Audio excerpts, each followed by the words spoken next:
Well, suddenly I need an in-game divorce. but Christmas jazz, if it was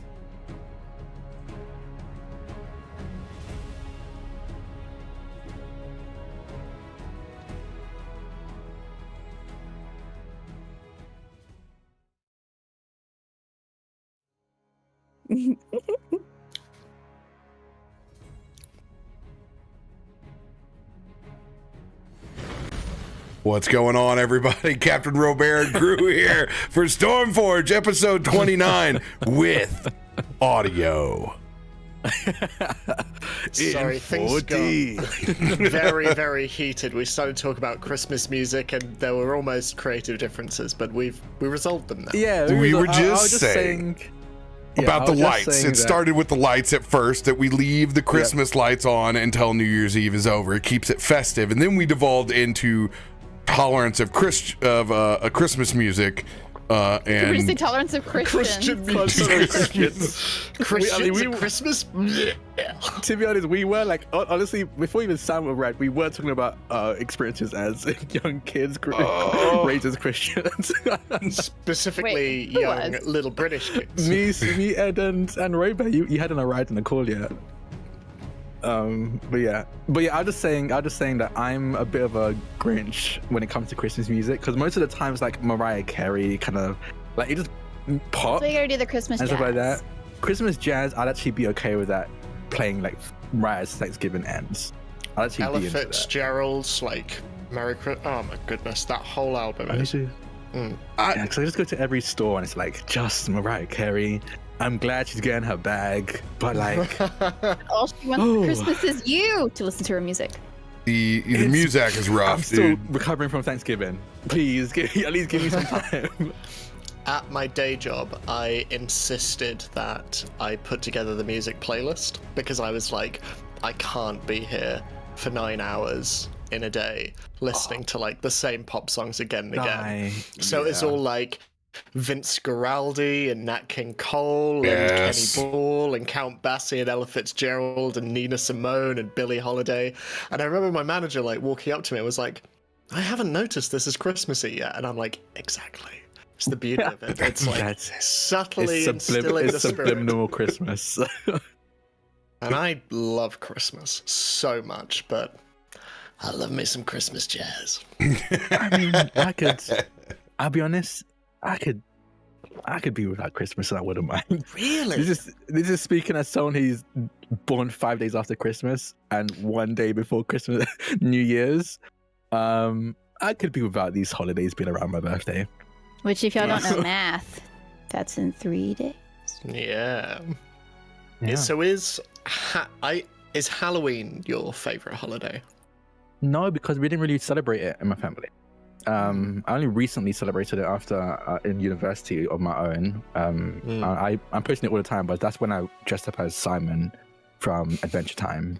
That was my first Halloween costume. My first like, I guess proper cosplay. Huh? Yeah. So Halloween seems like fun, but I just haven't experienced enough of it to really say it's my favorite. Growing up a Christian, and everybody being like, Halloween. Yeah. But it's my mom's birthday, so we were always celebrating. It's great. So, with being having my birthday on the 28th, tomorrow, I just benefited. Like, I remember collecting money at Thanksgiving to relatives that I wouldn't see only on then. And then, like, gradually just people giving me stuff before my birthday. Like, look at these 3 December babies in this call. I would always get Ed. the combined. I would get the combined present. I'd get the thing where they're like, here's your Christmas and birthday present. And that's one thing that should have been just one of those presents. Yeah, see, that's bold. Although they're both Caps. They're Capricorns. I'm a Sag. I'm a Sag. What was it? What did I find out recently? My moon is Sagittarius, I think. Interesting. So is mine. My moon is my Gemini. sun and my moon, and then my rising's a Leo. Woo! Mine's Triple fire. Mine's Capricorn sun, Aquarius Rising, I think is the term, and Gemini Moon. Ooh. Yeah. That's I'm Gemini Moon. I remember reading Gemini Moon. Me and Cat Scratch were on stream. I'm just reading like what everything means. And I went to Gemini Moon, and it was like, it basically said, "You're always burnt out because you're doing too much." And well, we're because like, you have like a quick and adaptable mind, so that's why. It's because you're easy to grab onto things. yeah. See, I don't really like buy into star signs, but I'm fascinated by them. And yesterday, Me too. like, someone just like turned to me and was like, "What star sign are you?" I was like, "I'm a Taurus," and he was like, "That makes sense." And then we basically just went down this whole rabbit hole where he was like, "What's your moon and what's your rising?" and all that kind of stuff. And so we just went through it, and he was like explaining to me like why that made sense. And I was like, "Yeah, I am kind of emotional, but in like a very controlled way. Interesting." Yeah. By the time you go through like, 3 different signals, you've been cold read into every human emotion that exists. I mean, I will say I don't buy into it, but I also find it very fascinating. And I remember my friend was trying to guess what my sign was. I was like, "You know me, what do you think it is?" And they guessed all of our friends, every single one of them correctly. And none of us had told them our birthdays or like hour of date. They guessed our moon. So not like sun, which is, I think sun is pretty easy to guess. You just need to know when their birthday is. But they guessed the moon of everybody's, which I think is like the time you're born. So I was like, I don't buy it, but it was definitely impressive. I was like, oh, interesting. Like 4 for 4. Okay. Weird. There's something going on here. I don't know. I just think it's very interesting. It's held test of time for quite a while. I always so get mistaken something for to a it. Virgo, which is Virgo. hilarious. I don't know what any Ed, of it I'm going to means throw enough you to on know. mute just like my ice chewers here in a second. Sorry. I don't know. Just a little. I'm just having a tasty little biscuit.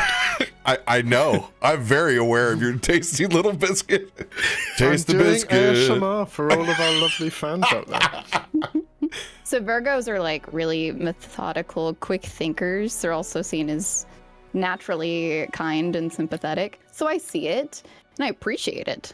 But nah, baby, I'm a Sagittarius. You're very Which similar doesn't to mean one you of my can't be friends who's also those, said. but Yeah. Sagittarius I just think it's very are the interesting. favorite of fire signs. I remember my biased. friend I remember my friend asked me for my like details of my signs, and I told it to them, and they immediately were like, "Oh my god, who hurt you?" And I was like, "What does that mean?" What do you mean? I'm fine. The constellations. It's very interesting. I enjoy learning about it. And the way I was introduced into it was like it doesn't mean, it's like a blueprint, but it doesn't mean that's what you are. Like you can diverge from the blueprint with ease, but it's kind of like the foundation of it all. You mean you can experience all the emotions? Not just the ones on the card? That's what my friend said yesterday. It was like, once you know your patterns of behavior, which is the true, like, outside of star signs or not, but once you know the patterns of behavior, then you can kind of work on those, I guess. So I guess like star signs are useful for, I don't know, breaking down personality types, I guess. But I don't know. I find it interesting, but I don't necessarily. Yeah, I just find it interesting. Yeah. I just like to know what I am. I also got the thing. I saw it as a tweet, as a meme, but it was really funny because I related to it a lot. But it was a screenshot of someone texting their mum, and it said, "Hey mum, what was my date of birth?" And the mum responds immediately with, "Whoever she is, stop talking to her." And it just ended up doing like those are my favorite TikToks. Yeah. Usually it's a construction worker that's like, "Well, just wanted to let you know that Venus is in retrograde. For the rest of you, this means nothing. But if your old lady's got crystals up on the windowsill, your month is." Does this count as a crystal? Yeah, yes. it counts as a crystal. Thanks. I love when it's in It's so Gatorade. funny. I mean, technically, almost every D&D player, if they've bought dice at a convention at some time in the last 5 years, has a crystal laying around because now they. don't. True. I don't. I haven't got a crystal. I still haven't, like, that's what I really want. I want to get like a gemstone dice, but it's so goddamn expensive. They are. Good news is they all are. So just pick whichever one you want to overpay for, and. Yeah, but it's like I can either overpay for a full set of dice or I can overpay for one gem D20. And I'm like, I'm going to overpay for a full set of dice instead. That is just all like acrylic or plastic or metal. Do you think I should get some furry dice for Myshkin? Yeah. Furry? Yeah, little furry dice. Good scaly ones. Like the ones you get like hang on the Yeah. the car window. But like yeah. all in polyhedral patterns. Yeah. Has anyone done that? There's got to be a market in Probably. that, right? Yeah. Come on. Who has big announcements before the end of the year that they want to let the community know about? Nothing right now. Nothing. You right two now. go, because you have 20. I guess my thing is a lack of a thing. This Friday we're actually taking a hiatus from Beyond the Brick. I'm gonna be so honest with you. Ed and I just been running ragged, and we needed a week to just have time to edit and have it out instead of having it done on the day and then uploaded. So we're gonna be airing Proud of again, y'all. I believe next week. I think it is 5th of January for episode 4 of Beyond the Brick, and it's a good one. Yeah. I get to be an audience member as well as a producer, and I think I laughed and cried in episode 4 several times. It was very emotional. So we look forward to that.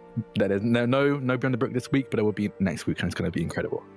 Yeah, And when Die it Hard Dice's dice is looks still out. this good and sounds this good. It's worth the wait. It's really good. Yeah. And Die Hard Dice is still selling our dice. Again, many have been sold out, so if you want to get in on that, please do it as soon as you can. They're selling Beyond the Brick dice inspired by our campaign, Beyond the Brick, as well as dice inspired by Over the Garden Wall of the TV series itself. So you can get that while you still can.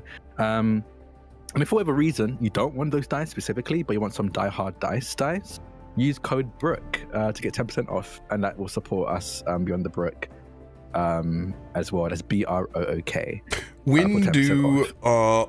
the Kickstarter dice go out? The Kickstarter failed, so those aren't going to be going out. The Kickstarter was going to fund the dice, yeah. The Kickstarter was going to fund that special set of dice, but unfortunately it failed, so we couldn't do it. Don't be that dungeon master, guys. Go ahead and follow up on your friends' projects. You ask them about their Kickstarter that didn't go through. No, you're good. Damn it! No, I honestly learned a lot from that Kickstarter. Next time, I'm planning to do another one sometime in 2024, and I'm going to have like at least 7 to 8 months lead up. It makes so much more sense now. The other die, I'm like, I didn't see the cool die on it. Yeah, unfortunately. Yeah, hey, some things have to be a learning experience, and Kickstarters are wild and crazy, and that's the frontier. So you're braver than me. Promise you that. And we still got dice. We still got some kind of dice. Die Hard Dice was really cool. They were really excited. They're probably more excited about this than even we were at the start. So they were still really willing, even after the Kickstarter failed, to back us and create some dice for us. We'd love to see it. What about you, Ed? A lot of the things that I can't talk about are the same things that Sam can't talk about as well. But yeah, go check out, even though there's no episode this Friday, you can still check out the last 3 episodes of Beyond the Brook over on Stella Luna's YouTube channel. They're incredible. Our cast is amazing. Some of them are new to the TTRPG space, and it is just so incredible to just see that not be at all evident in their playing. We're creating a really beautiful story, and I think it's going to be a very special 10 chapters. So yeah, you should definitely come and watch. It's beautiful. You know, I have you inspired an announcement here for me, because you said TTRPG space, and I saw, everyone is doing their end of the year engagement post of who they want to play with in 2024 out on Twitter. And I saw a ton of people hop on to my posts, which where I was saying, don't talk about it, do it. And folks referencing the space like there's some sort of anointing. And I understand these are the pressures that we put on ourselves. I'm going to let everyone know there is no TTRPG fairy godmother that is going to anoint you ever at any point in time. You are all going to feel like everyone else that you're not doing enough, because these things are huge productions where you're trying to gather people together, and no matter how much gumption you have yourself, you are totally reliant on getting a party together and making that magically work. And there's nothing easy about finding your table, but you need to gather what few people that you have that you vibe with, and you just have to do it. And you have to do it over and over and over again. Struggling part that people struggle with is they don't know if somebody's going to be okay if you can't pay them. Like, I'll accept every free game under the sun. It's how I got into the space. But I can't expect that of everybody else, so I just don't ask people because I think that they expect to be paid, and I can't do that. So it kind of sucks. It's like a double-edged sword. Someone who kind of produced for a very long time. I think it's always worth asking, and then if they say no, they say no, and you just move on. But then it just breaks my heart. You forget I'm a Sagittarius. You will say no. I'm going to take it personally. You will find so I don't mind. people to play with for free. You will find people that want to play. You may not get to play forever. You may play forever. It all depends on how much they want to play and how much your table loves each other. Like, my entire life has been spent off of more free tables than paid tables. So get connected for free. And even the paid RPG production. The paid tables aren't really paid tables. They're just, I really, really love and respect you enough that I will try to find a way to make it not feel like you're wasting your time on playing D&D on my channel. It's not real money. Yeah. It's barely enough to do anything. By the time you get taxed through it and it goes through everybody else's hands, it's literally, it's nothing. We're still playing for almost nothing. Okay, so just like get that out of your minds. There's a handful of folks that people idolize, and they think there's a lot more going on than what there really is. And the base point is, you just need to go find your tribe and go have fun. No one is magically going to give it to you, and you're not going to attach yourself to, some parasocial relationship that you have with another channel. Like, you need to grow together with your folks and have fun. Like, if you're not having fun, people are going to see it immediately and not want to consume your AP anyway. So you should really just find a time to play and enjoy that, and then take things on baby steps. You don't get to you don't climb this proverbial mountain overnight. It takes a long time, and even then you don't know what everybody's situation is. Like, it's there's so many more variables to this side of the business than what folks will ever be able to see. And I'm very transparent over here on the channel that, like, I came from having a bar from 15 years, like, to be able to come over and do this. I lived off savings for a very, very long time, and had a place and live in the middle of the country where it's affordable to live. Like, I couldn't have gone full time into TTRPG had COVID not forced me into it. I certainly wouldn't have done it for my own bottom line. Several years ago, but this was the I had to get a job somewhere, so I was gonna make it fun. Now you couldn't pry my cold dead hands from it, from where I'm at now, enjoying it. But that just goes to show you, it's a wild world out there. But if you want to play, it's going to be you. And if you're the most motivated person, you just got to make it happen. That's the only way. Yeah, I'm just sitting here like, you have to make it happen. I think most games, every time I have a game idea, I'm like, okay, I guess I'm gonna have to organize it, and because no one wants to. I think that's the most time-consuming part of it. Is usually the production of actual plays. You have to love it. You have to. You just have to And love I it. think fundamentally, the world needs but also wants stories. And if you have a good story to tell, there will be people to listen as well. So it's always worth pursuing. Absolutely. That's a core value of us as a species, is telling our story. So, that's we've told the same stories over generations and generations with different faces, names, and places. So we're still not sick and tired of it.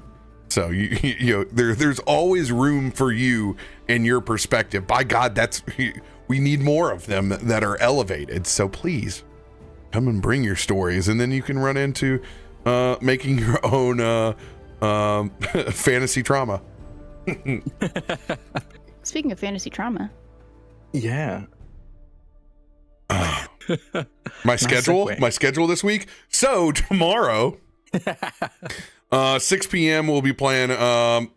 We'll be playing Rise of the Black Worm on my birthday. So I'm gonna be frying up fish to take over to my grandpa, who is finally back in town from getting the old leg chopped off. So we're gonna go and have a good old fish fry, as we always do on our birthdays. So I'm gonna fry fish before, and then I will come and we'll be on stream here at 6, because God, he'll be napping by that time. So we'll enjoy our birthdays together, and then I'll come online on the stream and we'll hang out, and then we'll do some Friday Night Magic over here on the stream. I'm gonna try and recruit some folks to come and play our Low Country foil, since I got both my accounts are now nice and beefy. So we'll probably go and sit through and make decks on both of them for us to play. And then we can invite all of our friends to come over and play Brawl and Low Country foil with us. So very pumped about that. On Saturday, I think I'll be off on this Saturday. Then I'll be catering on New Year's. No, I cater on Monday. So yeah, New Year's Eve. I don't think Galadveron is going to play on Sunday, because I think they're going to have a family event, but stay tuned. That's why I put it as TBA. So we'll find out. Yeah. That's the schedule this week. We need to pick up where we left off. I am going to release, just for a second, if you guys drain them all, it's on you guys, all right?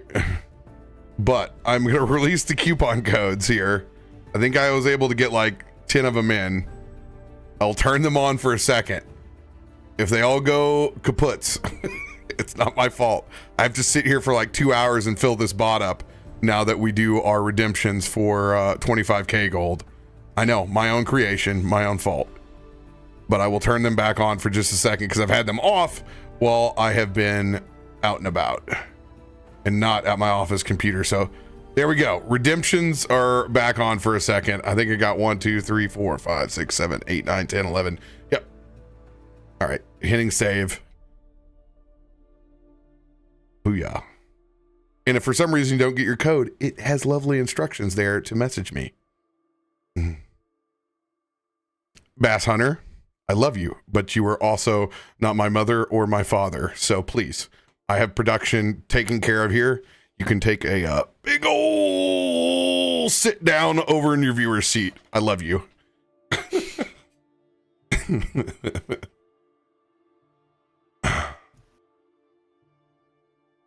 Yes. For everyone out there watching, we are live and ad-free for the session. We will not have ads until intermission. So, enjoy. We need to pick up where we left off last week.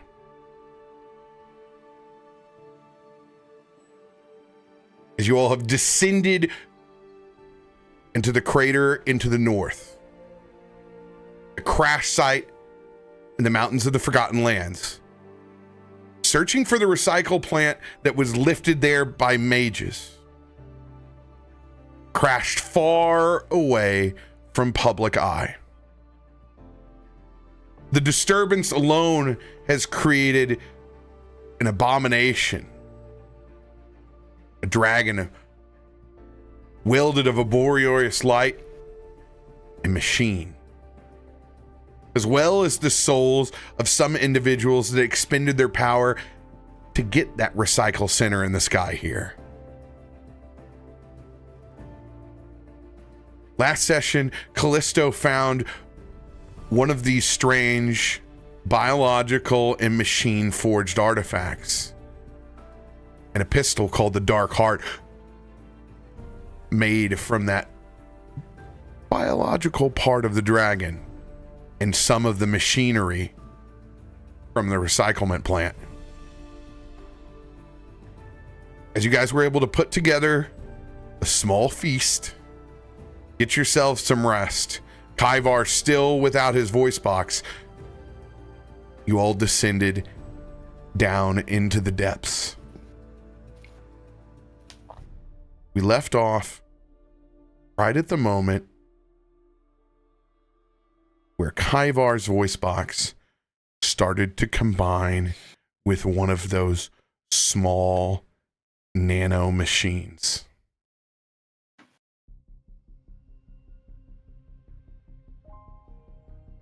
As these bits of the silent gear begin flowing out from one of the sides of the dark cavern, two of them have already jumped on and began to forge themselves with Kaivar's voice box.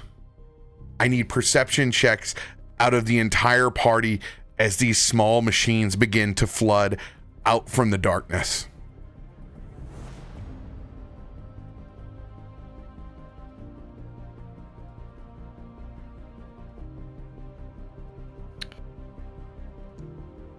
My perception still doesn't want to work, so... Are you sure? Yeah, I click on it, and the dice, like, makes a little movement, but then doesn't do anything after that, so... So It should open up a second window. Are you... Yeah, I've done that. Question. Yes. Double click from the actual party sheet. So this would be on the right hand side. Yeah. Now go over to perception and click it.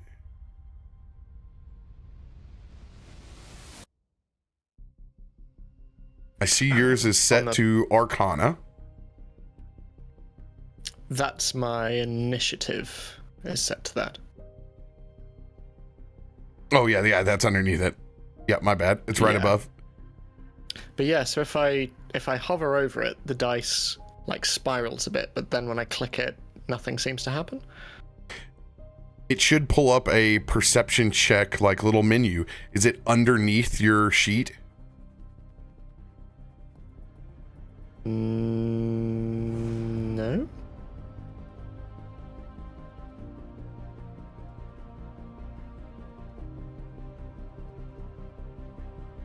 Yeah, I hover over it and it just says perception check, and then I click, but nothing happens. All right, you are the owner of your sheet. Everyone else is the observer.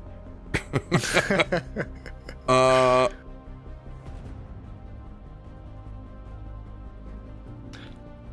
have no idea why you can't roll, so I will roll for you. Well, I've rolled using my modifier, so I got a 22. Okay. Hey, here's the karma. Giving you a 22 as well.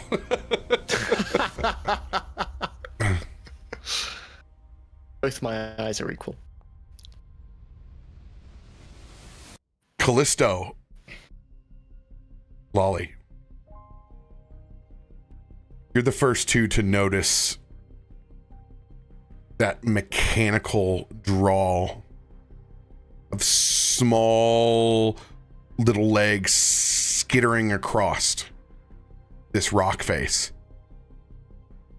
Everyone here has access to low light vision.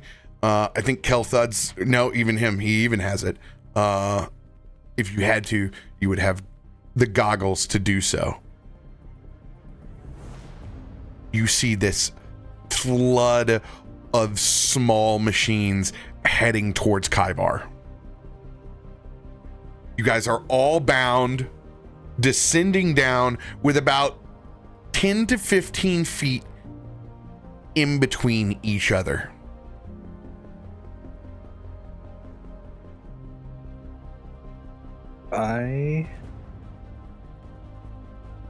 This is gonna try and, by pushing and running across the wall, try to get as close as he can to Kaivar. All right. Athletics check.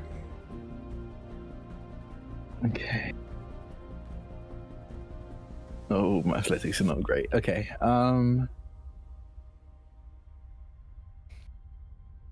Hey. 30. All right. Lolly, what about you? How close are we again? We were all like right next to each other, correct? Yeah, kind of like. You are 5, 10, 15, 20, 25. You're like on the other side of Kallisto. So you're about 40 feet away.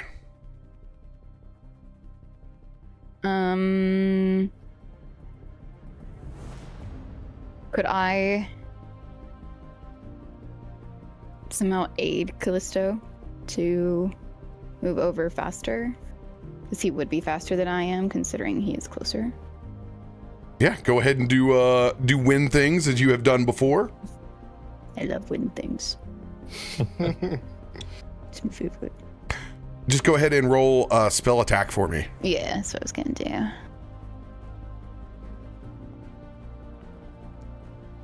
$31. Yeah, and We love to see not 5s and 4s. Let's go. No, why would you say that? Cause I believe in you this time. Trust me. Oh, but last time you did it? I believe in you now. Yeah, she would be doing an airburst, basically. Seeing you begin to move almost in a swinging motion. Quickly, she would pull up her hands and just cast that towards you. Large gust of wind. You would feel it. It's not painful or anything. It's just like a woo. If you want to go ahead and roll that advantage dice, then Kallisto, go for it. Advantage. Yeah, might as well. I'll need a nat 20 because I rolled a 19 on the die last time, so we'll see. Let's fish for that 20. Nah, 25. So yeah, 30. All right. You swing in his direction and you're able to get 10 feet from him, still on the line. When you swing towards Kaivar, yeah, you can hear drilling and bits of rock crumbling and shaking as these small nanomachines seem to be pouring from it. And that's when you see part of this drill explode from the other side. Rocks tumbling, small machines. It's almost like a giant anthill now as it's pouring out, and it's actually lifted up Kaivar from his spot. There's so many of them. They are carrying him on the backs, pulling him towards this drill. What do you do? What is the size of this thing? The size of what? The thing on him. You talking about his voice box?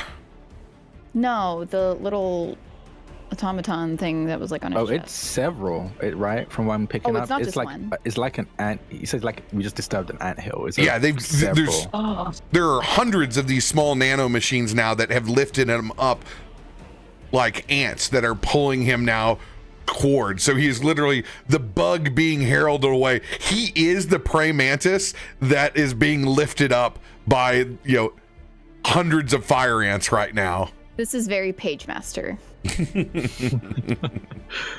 And that part horrified me as a kid. Okay, as Kallisto kind of wraps his rope around his right forearm and swings over using with the help of the gust of wind from Loluphia, he's going to reach out his other hand. And at first it looks like he's reaching out to like grasp towards Kaivar, but instead he opens his palm up and kind of says under his breath, "I'm sorry." And I'm going to try and use my arm weapon and let out a burst of hot steam to try and basically damage or take out as many of these things as I can from this distance.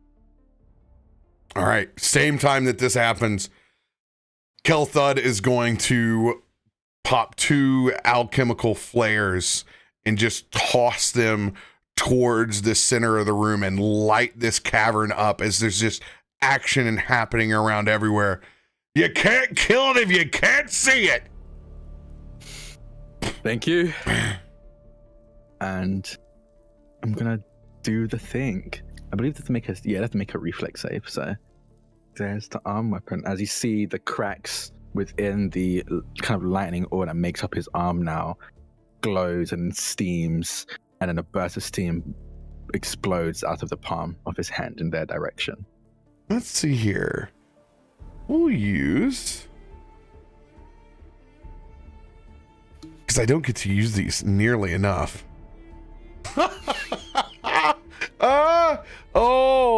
I almost don't even want to say that I have that. That's incredible. What does that mean? So secrets don't make friends. I have swarm tokens that I never get to use. Oh. I have. What is that? I don't know what that is. These are scorpions right here. Yeah. So I'm going to use a swarm of scorpions for these guys. But I'm telling you what, this is going to happen sometime. Swarm of squirrels. Look at the beauty of that. That is so cute. They're so adorable. Who is going to be my next Druid Squirrel Master? I want to know. All right. This swarm of nanobots is going to make your save here. Let's see here.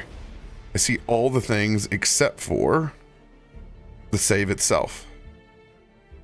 Yes, because this was Homebrew. You made this for me, so I didn't put the save on there against your spell DC. But that would be... I have 2 DCs, because I have 2 classes right now, Rogue and Gunslinger. This would be your Gunslinger, so 27. 27. All right, let's go. And it needs to be a reflex save. Got it. Here it comes.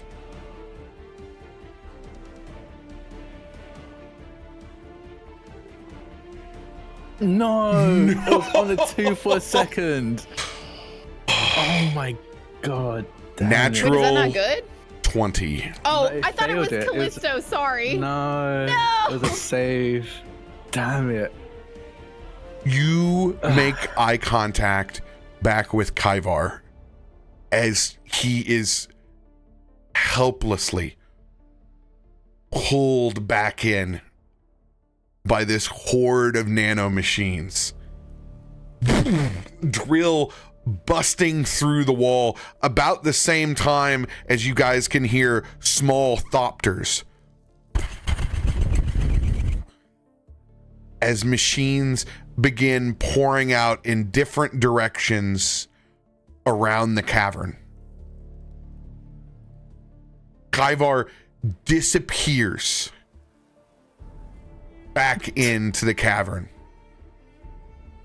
As you can see, the last little bit of his strong hand feverishly trying to get his voice box to work, and then when it doesn't, holding on to the sides before you see him pulled back in this strange machine with digging tools on the front of it bursts through the rest. I'm going to have everybody rolling for initiative. Okay. But I don't. You lost want to. Kaiva.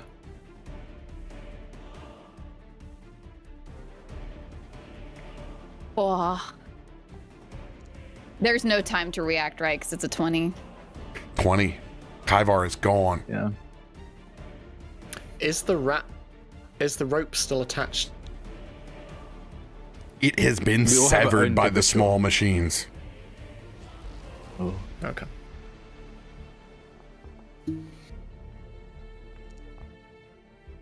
Yes. Nat 20 with my initiative. Let's go. My man. My Oh, and I get to do battle cry to demoralize and terrify automatically.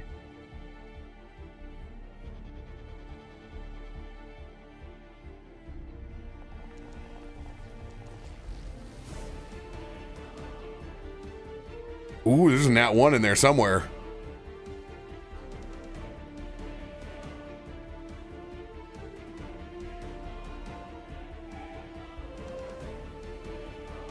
Just to give a scope of things inside the cavern at this moment, there is another one of those digging machines that has busted through all the way over on this other side. Kallisto is on top. Does anybody want to use a Relentless if we have it?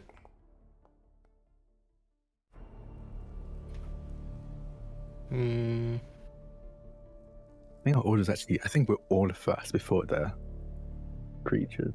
Was there one? Only Yeah, one. I got a 19. I'm keeping it. Yeah. It's a very Mega Man style naming system. The Digwitch.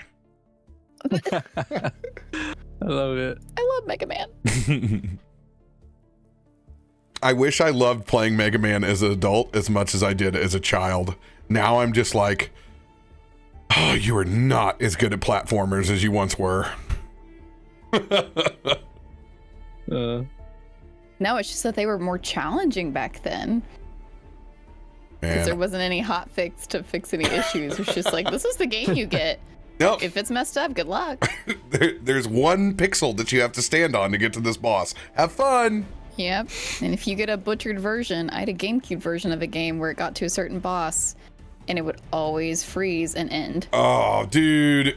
And it was a few people had it and I was one of them. Can't get by it, no hotfix. The Never old finished world. it. The old world. The old world. Frontier of gaming. Yeah, I'm gonna stay where I'm at as well. Let's go. Yeah. Wait, where am I? You were not We there. push you down the cavern. Oh, fair We enough. shoved you. I rolled. I got a. Yeah, you did. You should be ahead of me. I got Yeah. a 36. 36, 37, but last choice.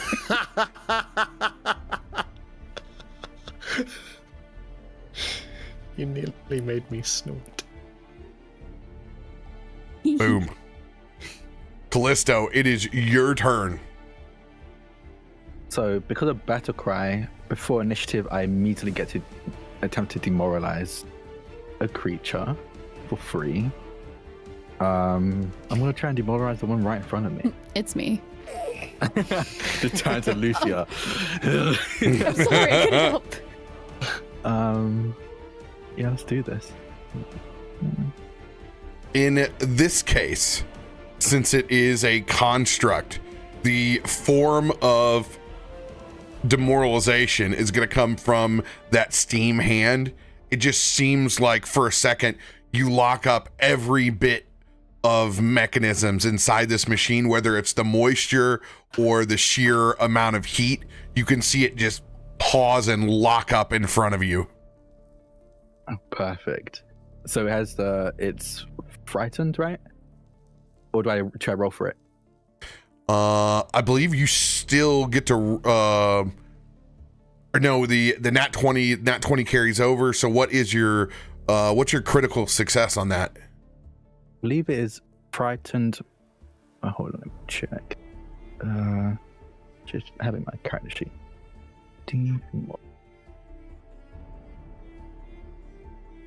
Crit success, the target is frightened 2. Yeah, frightened 2. Let's go. It is also flat-footed because I'm acting first, and it's come to my rogue. Basically, everyone who goes after me is flat-footed to me until the end of the round. All right, so they are off guard as well. Got it. Yeah, off guard. That's what it's called now. I have to remember that. So if you guys are ever having any trouble with the new verbiage, I'm going to give you guys a little tidbit. You can go to the top right-hand corner, and you can click Game Settings, and you can go all the way down to Pathfinder 2nd Edition, and there is Remastered Changes. And you can go and look at the spells that have been renamed if you can't find something, nice. or the feat. It's all built in here now to be able to find what you're looking for. When did this change? The remasters dropped in the last month or month and a half, and I think so, month and a half, yeah. We are been living slowly, bit by bit, of them updating the VTT to the remastered trying to changes. Get away from. Oh, so the Featherfall thing, is gentle landing. Yeah, this is all under the Orc license instead of the OGL. OGL. Yeah, after the OGL thing, Pathfinder's like, ooh, I love that feeble mind is never mind. It just makes it even more difficult than for us because we're playing literally a combined game. So yeah, but it doesn't matter. Whatever you guys say isn't a problem. You guys don't need to like. It doesn't matter. It's potato. But for finding things, that's where the cheat sheet's at. I'm still trying to learn it as well, so I'll try to help as much as I can. I keep it open over here on the other side. So I'm gonna do a paired shot. Actually, it's strapped to a waist, so we could use both arms, right? Or would it be in a situation where we can only use one hand? Oh no, we got this thing. Oh dude, we're superheroes, dude. This thing is total. Okay, cool. We got total harnessed up. Perfect. Okay. Yeah, I'm going to attack with a paired shot. With a critical success on the first shot. Let's go. Fire my first pistol. I'm gonna go for the second. Oh, it still hits. 27 to hit for the second. Dealing critical damage on the first. This one's heavy. Yeah. Poor Digwitch. 64 damage for the first shot. And 24 damage for the second. Fire it straight into this thing. It explodes. Just parts going everywhere. Kallisto doesn't even seem to take a beat. He immediately takes another shot at this little guy over here. Fires, I think, over the long, or have a penalty. Yeah, -10. Yeah, it's worth a shot. Let's give it a try. 21 misses. A fire just wide at the little clockwork creature on my far left. And I just turn. I don't really turn. I just yell out to the rest of the group. We've got a lot on us. And that will be the end of my turn. Poor Digwitch never had a chance. Myshkin, it is your turn, but I can understand if Lolly has you in a chokehold right now. Feeling very comfortable on Lolly's shoulder. Yeah, I've gone from stripes to spots, but I look phenomenal. Okay, so across the other side of the gap, I am going to, seeing that we are slowly being surrounded and heeding Kallisto's warning, Myshkin is going to turn and look at the mechanical creature that just hovers on the other side of the crater and is just going to let loose. He's going to test the waters. He's not going to use his big spells yet. He's just going to cast a Scorching Blast at it. Oh, no, not that one. Not that one. Fun spell, but not now. Yeah, not that one. Where are we? Bro, thank you. So, Scorching Blast. So let's see if this hits first. Okay, so as Myshkin just begins to activate his mage hand again, and the sun and moon pendant around his neck begin to glow a soft, acrid green, and these scaled hands appear at the end of his wrists, he's just going to start swirling his hands around, picking up bits of ash from inside his satchel, and just let loose this slowly increasing mote of fire in the direction of the creature, dealing 16 damage. And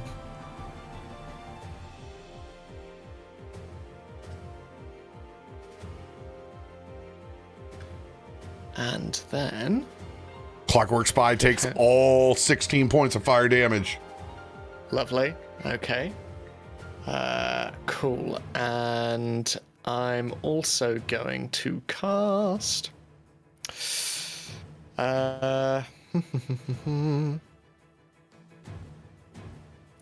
the hell? I'll cast a lightning bolt in its direction as well. So it just needs to make a DC 28 reflex save for me. On it.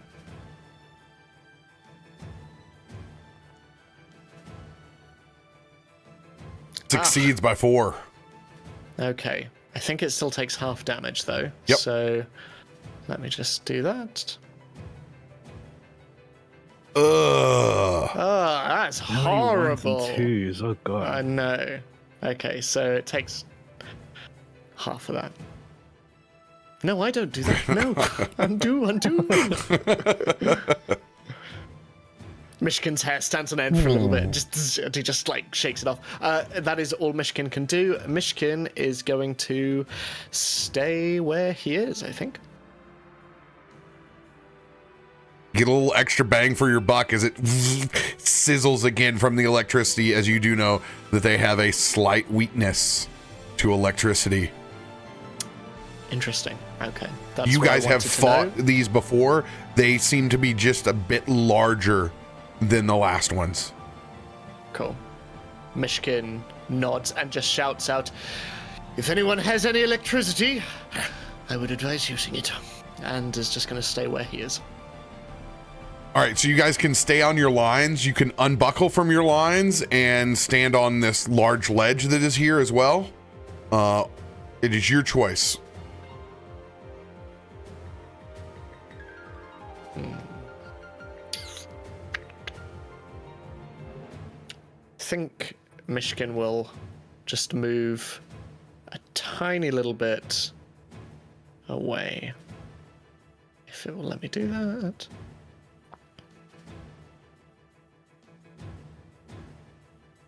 Yeah, Myshkin will move a little bit further onto the ledge, I think. All right. Anything else for your turn? How far up are we right now? Can we tell after the flare was thrown? Can we tell how high up we are? This is the figurative halfway point, and this was going to be about 100-foot down crater. So we're about 50 feet from the floor. Okay. Where the flare is in the middle.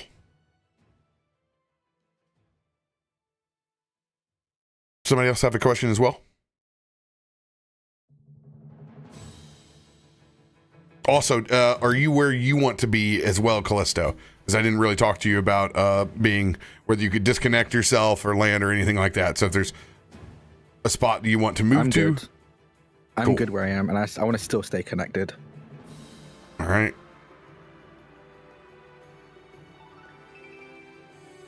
Ooh. What do I do?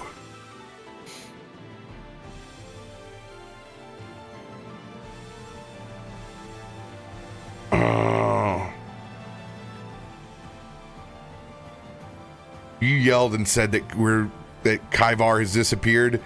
I am going to use the scroll of Featherfall on myself, and I'm going to disconnect myself.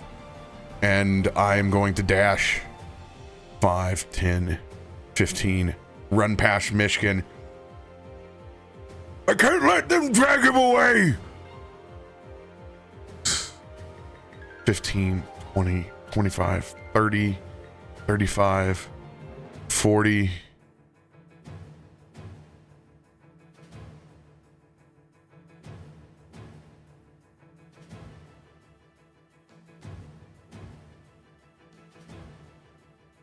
I guess I'll run past these broken parts here. I'm going to roll a perception check for myself.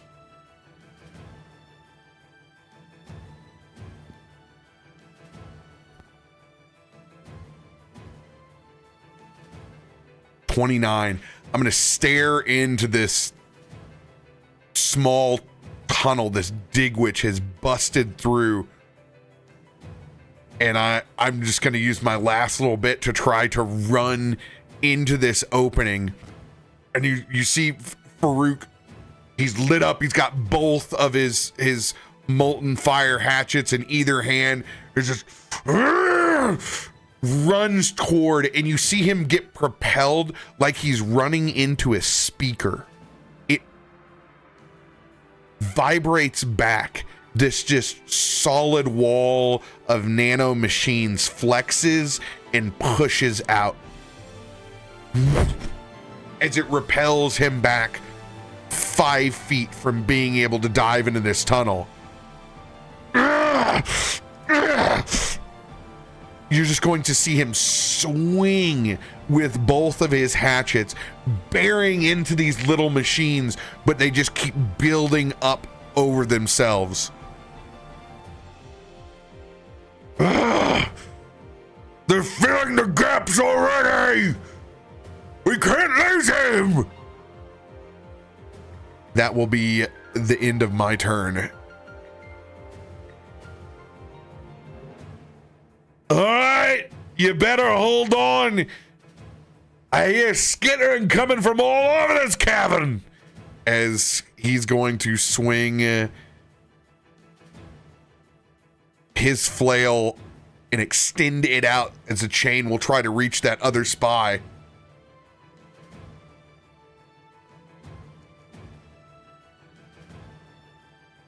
$29. I got him targeted. 29 will hit by 4.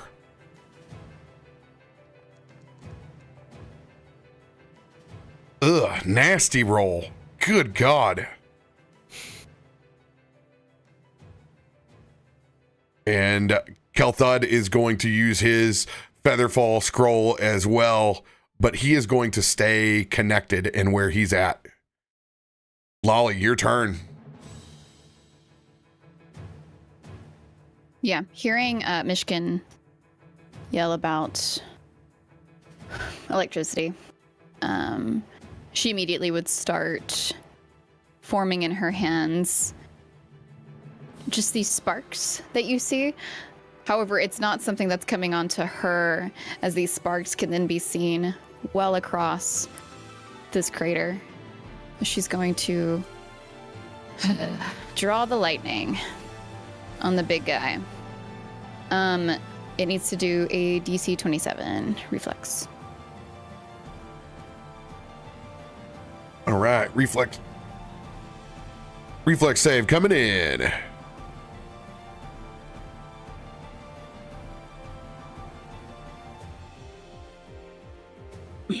Of course.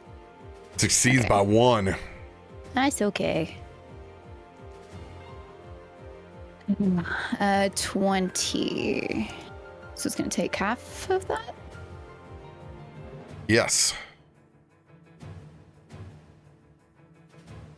This one, the Digwitch, doesn't seem to short out on electricity like the small flying spies do, as it takes exactly half.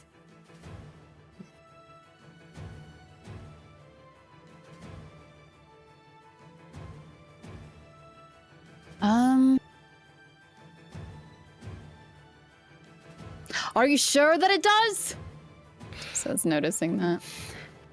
Myshkin sort of still sort of stumbling back and with Farouk rushing past him and sort of a little distracted, just, I only know what I saw. And he points in the direction of the large one, which you can see is still just like fizzing a little bit and just before moving back in his direction, and just sort of gives you a half-hearted shrug. Okay, well, the one across does not. Noted. Okay.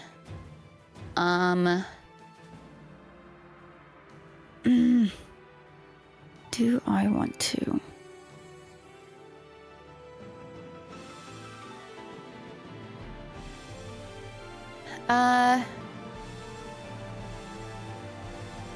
She is going to cast at smaller guy that Myshkin was targeting and use Electric Arc. So another 27 reflex save, please. Oh, of course. Buzzes out of the way. The electricity hits the side of that rock face and shears off a couple of boulders that go tumbling down 50 feet into the ground. Oh, great. That didn't work. She would climb back up, and I would like her...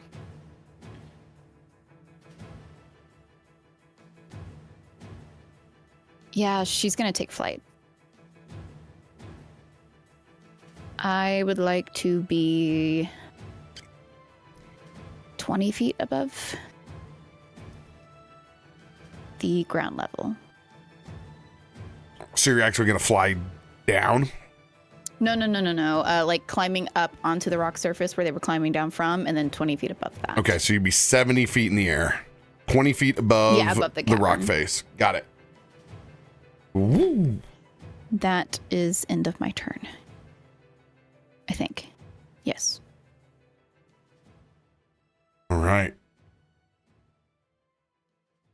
I need perception checks from everybody.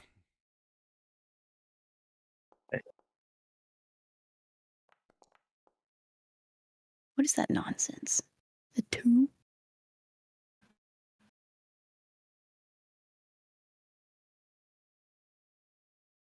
I forgot that I have to roll my own perception check. Lolly 16, Kallisto 29, Farouk 27, Myshkin 26. There is just a massive shake to the entire cavern. If you are not hooked up right now, it's uneasy. You don't have to make a save, but your feet shift underneath you for a second as you feel about, it looks like 100 feet in front of you, this entire cavern wall blows out. Boulders go scattering out into the middle of the cavern as a massive machine shakes off the rubble and the dust as you look back at a metallic manticore as its tail whips back up over the top, as you can see these red hot piercing stingers in the back of it. You can clearly make out the form of this legendary creature, but it is a abomination of complete metal. And you can see this almost iron-like furnace inside of its belly as it's glowing as the breaths that it takes in and out. It's just this piercing mechanical scowl echoes through the tavern that's unrecognizable by any of you. It joins the initiative. Sorry, Bife. Everyone died.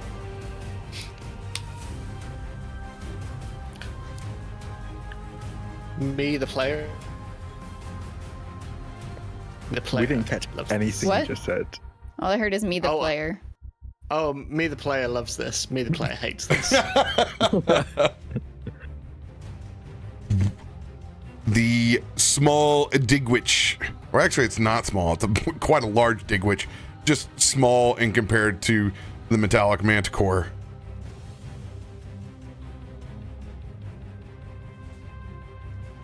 It is. I love its toothy mouth. Sorry. It's really cool. It's such cool art. It's going to turn on its small little afterburners, and you're going to see this thing float about 40 feet over here towards the middle.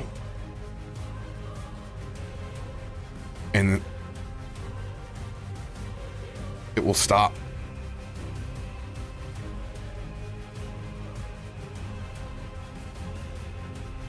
End of its turn.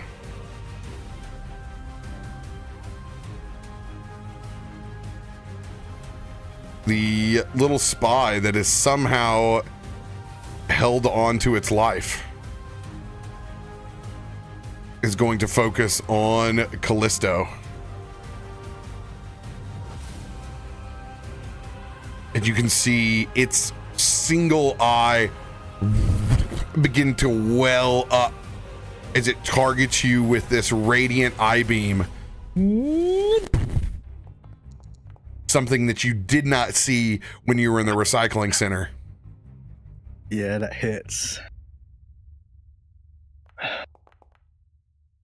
You'll take 11 points of force damage as it goes and targets again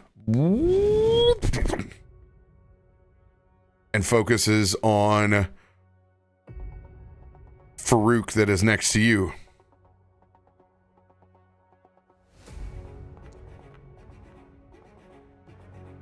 Oh, hits by 1.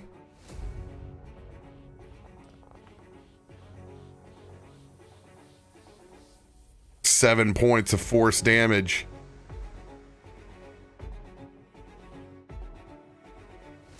And it is going to fly in between us. And it is going to self-destruct. This will be a reflex save for both of us. I believe it is a DC 24.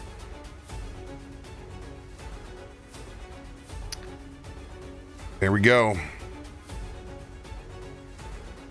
Easy button in the chat. God, exactly. Let's go. That should have not have been as hard as it was for me. My reflexes are not low. Oh god. Yeah. Yes.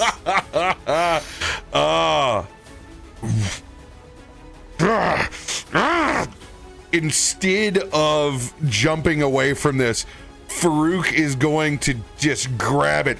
See how you're like one of your own, and he's gonna stuff it inside of that nano machine cone,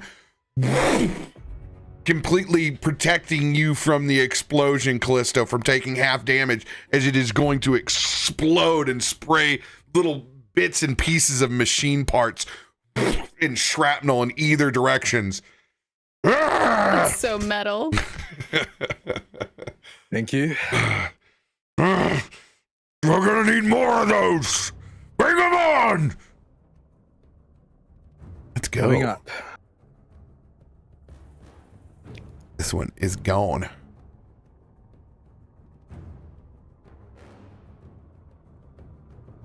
Next one is going to, as it flies at an incredible speed across, targeting you, Loluphia.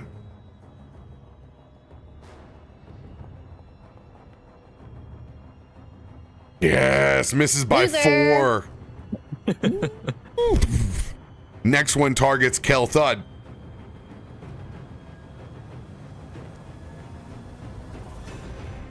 It will critically miss. I am gonna respond to that as with my reaction. Oh God, what's the feat name called? Where is it? I've literally been just staring, waiting for a crit fail this entire time. It's called Kallisto Gets Angry. Where is it? It's my favorite feat that he has.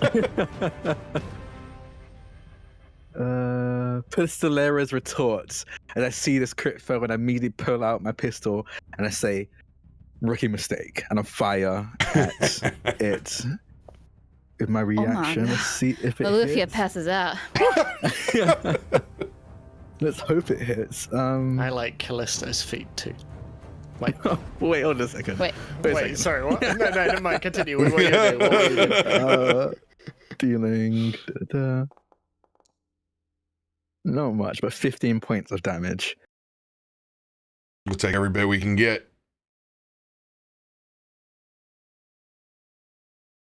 Yeah, that's end of my reaction.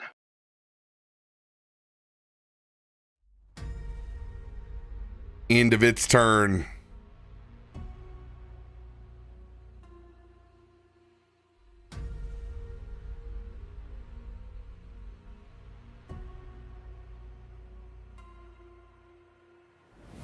Which one? Okay, I took them out of order, but it's okay. They're back to back. So this one will fly over this way. Ooh. And it is going to target Myshkin. Oh, you sure? See you target's mission. I'm like, oh, okay, I don't mind. I'm joking. Under his Kill breath. some Loluphia? No. Oh my Ooh. God. Oh, look, you sent the hate out there into the universe, and it landed. It's karma. Oh my God, it's a huge roll too. That's pretty big. 26 points of force damage. That And I sounds take great. double that, right? No, that's already It's crit. factored in. Oh, that's all right. Yeah. Whew. Okay, cool. Yeah, that's been nice. I learned that too. Thank God. Yeah. Thank God. 26, okay. Seeing success like that, it targets you again, Myshkin. Oh, come on. Oh God, it was almost a 20 again. Should I react? I'll react. I can do two for other people. Yeah, I'll do it. As I fight, I use Racketeer's retort and Pistolero's retort again.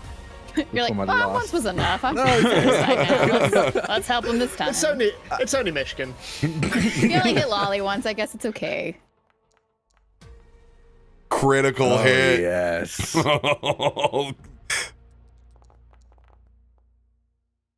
Well, this thing was flying. We'll see. That's Myshkin just Oh. brushes back one of his ears and Lolly darts eyes at you. Don't even think about it. This machine's got to roll a DC to see if it can still contain itself. It is fails. stunned one. yeah. So Let's it's still go. up, just barely, but yeah, stunned one. Loses one of its I guess actions. it can't be frightened, I'm guessing. Can't be frightened. Okay, yeah. What about the person on the other side? Looking through this spy clockwork. No. Why? Because I'm breaking your game? No. Nobody's watching the Because cameras. I'm winning D&D. No. They're on lunch break, so they just like sent it on autopilot. It's got to get the film developed. And then they can get frightened. In this very expansive technical world. Sorry, we only have film. There's a CVS Frame back by at frame Stormforge. dark rooms. Yeah. They all look like the 10 shots from Silver Dollar City, where you have the coonskin cap and the fake rifle. That's Gotta get it developed in an Underdark room. oh, it's going down in the Underdark room, eh? Bioluminescence and all. Oh shit, that works. All right. One last little spy is going to float over and take extreme notice of Damage Daddy. Kallisto is going to target him.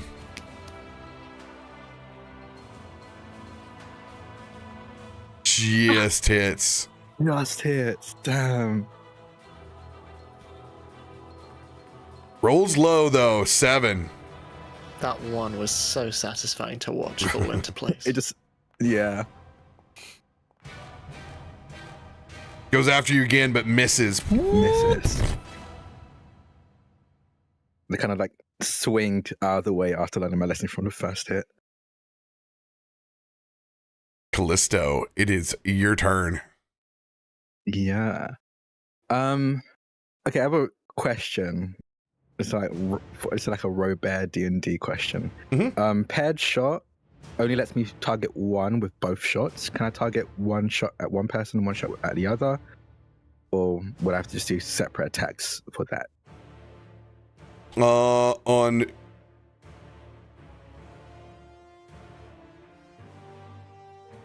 paired shot, it always says specifically about just doing a single target. Yeah. I don't mind on like ads at all. Okay. So go for it, especially these. That seems like a very Pistolero thing to do. I don't know why it's only a single target. Me neither. I don't think it upgrades later on either. It's just a single target throughout the level progression. That's odd because Pistolero to me it seems like you're like pew pew pew pew. Like I'm cool with you. I'm cool with you sending it out. Like okay, perfect. I'm going like every other spell allows you to do that from Eldritch Blast all the way up to Scorching Ray. So yeah. Okay, I'm gonna do paired shot. I'm gonna target the one just barely flying and hopefully take that out. You just tell me when you want to use Dark Heart. Whenever you want to pull Dark Heart out, I'm here for it. We'll see if that ever happens.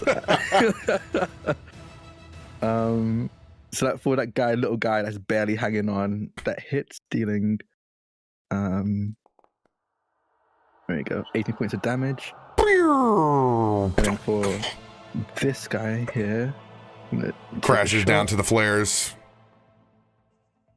Yes, critical hit.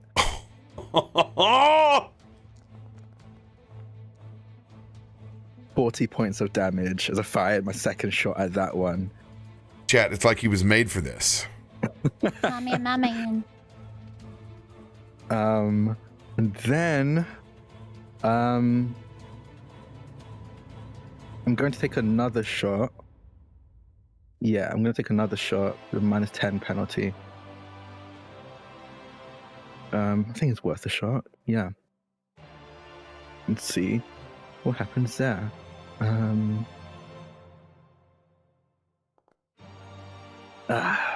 Critical miss.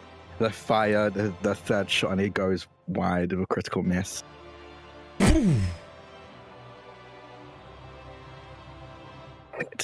And I'm gonna use my movement to lower myself however far I can in a turn a bit more. This is your long rifle. This will actually be a misfire. It will need misfire. Okay. This one will have to be cleared. Damn. Okay. Yeah. As I've fire, I think you see it misfire, and then I hear a jamming click in the rifle, and just being experienced with guns, I know that it's jammed. I'm gonna need to actually set time aside to unjam it. So I strap it back to my shoulder and I start lowering myself a bit further down, deeper into this cavern. How many feet? I got my full movement, 25 feet.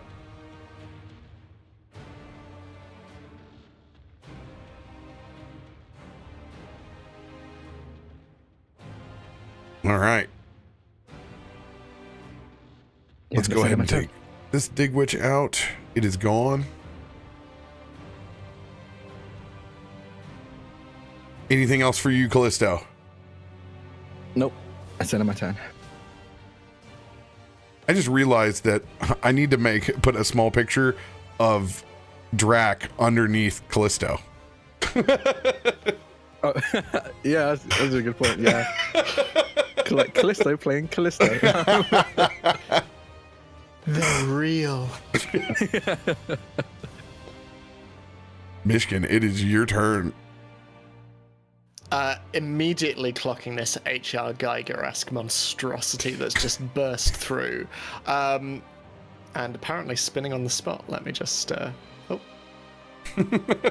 Okay, and standing at a jaunty angle, Myshkin is going to look at this creature as boulders and rock and dust just fall from its mechanical frame as it just shakes it all off, and looking at you, Loluphia, is just going to shout, "Remember the dragon!" And with that is immediately going to, at 5th level, cast Horizon Thundersphere at this creature. Now, there we go. So, I am going to... Let me just cast it. So I am going to... I'm going to cast it, and I'm going to hold it with the hopes that... Wait, hang on. You're spending Just the 3 actions for 2 rounds. So I only spend 3 actions on my 2nd round. So I believe that's...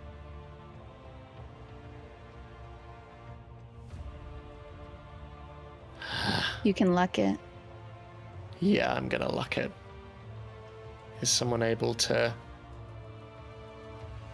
draw a I card? can check real quick. Thank you. I'm pretty sure we have a luck. Yeah, we should. So I really want for this to work. Yeah, there's a luck. Okay. So I'm gonna roll again. Exactly Exactly No. the same. Okay.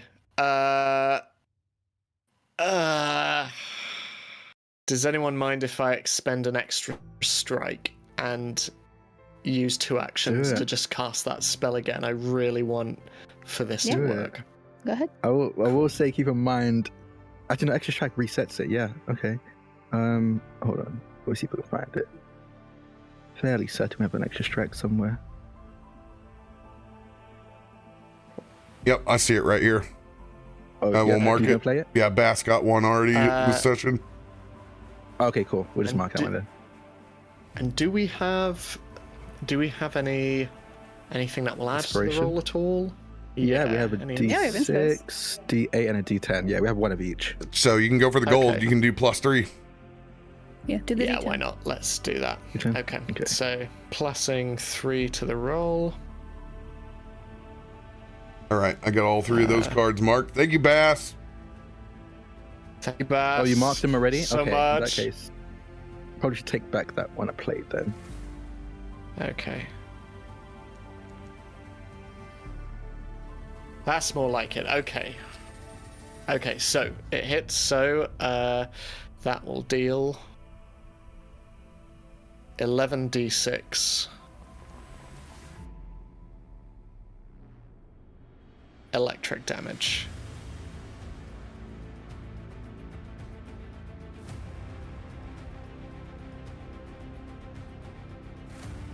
On the manticore. Sorry, I have to take that bar away.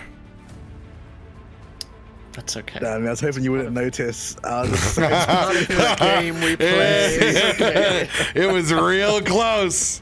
It was real close for you getting to know exactly what went down. Such a merry dance we dance.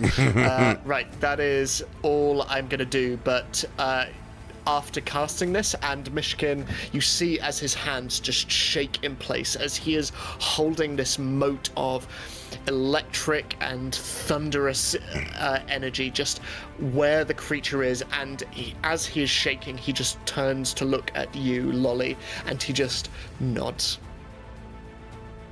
She would nod back. Okay. It's the end of my turn. You see the electricity ripple through the manticore.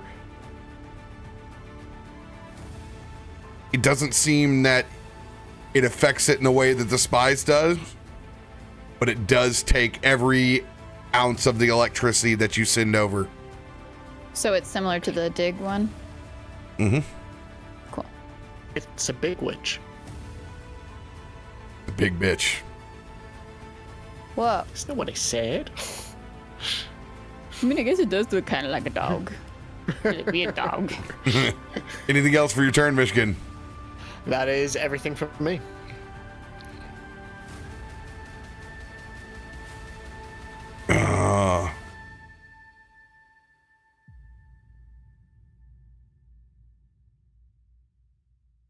Farouk really wants to continue going after Kaivar, but seeing this massive manticore drop down,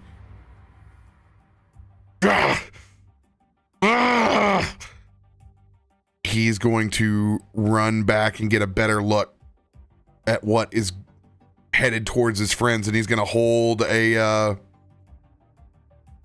heal for incoming damage from this massive machine. Thank you.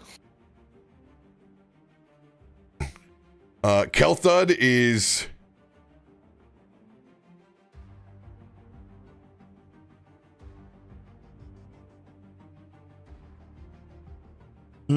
what is he gonna do?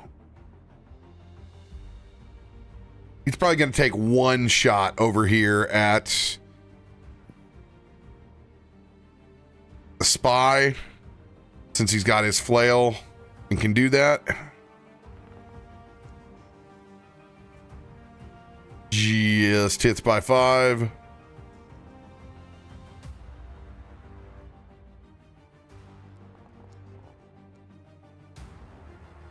Does 23 points of damage. Pulling his flail back in. We need to come up with a plan, and we need to come up with it quick. As he points back over to that metallic manticore. What do you suggest? Spread out! He's gonna swing himself 20 feet this way.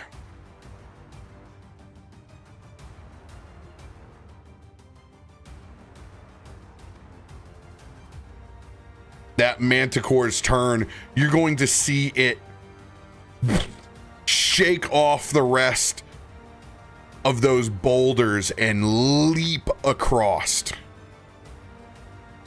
smashing down over at this end. And you're going to see its tail flip up as it sends out a spike volley. As both of those spikes fire at the same time at Kallisto.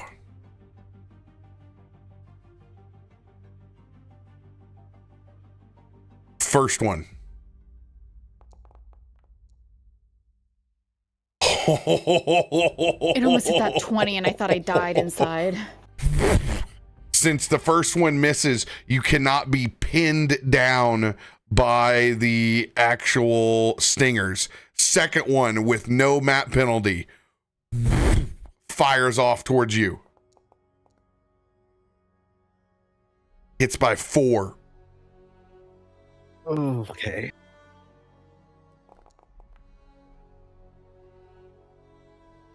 As you take a combination of piercing fire and persistent fire damage as part of that stinger tears into you, melting into the flesh and igniting.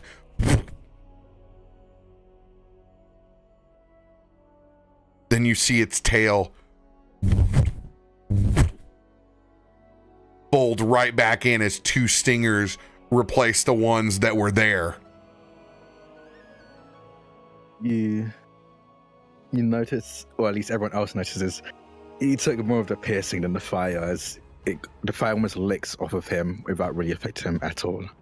Oh no. Oh, god damn it. As it jumps a final time, smashing down on your position, Kallisto.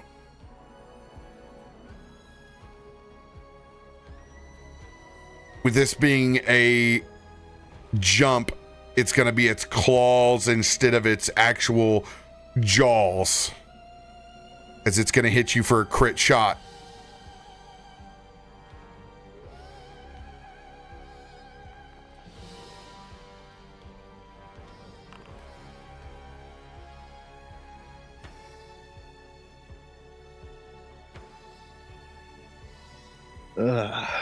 Not looking good.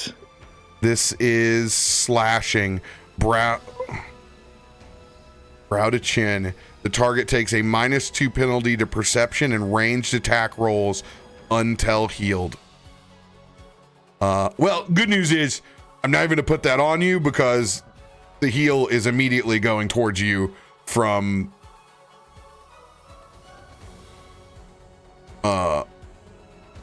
Farouk,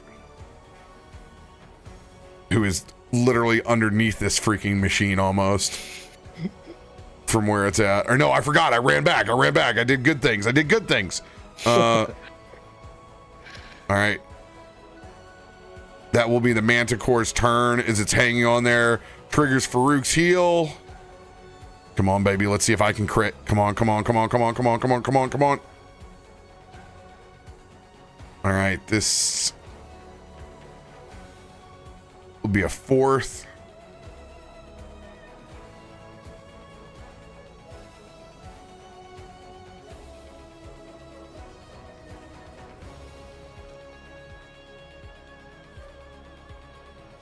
$51 points of healing back to you, Kallisto.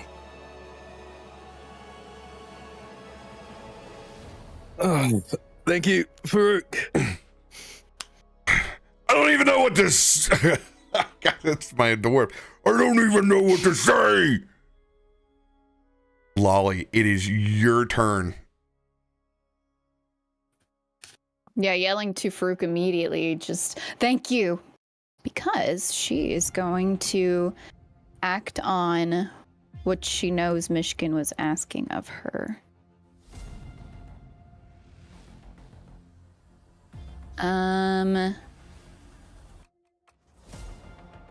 So I have up to a 4th level Horizon Thunder Sphere.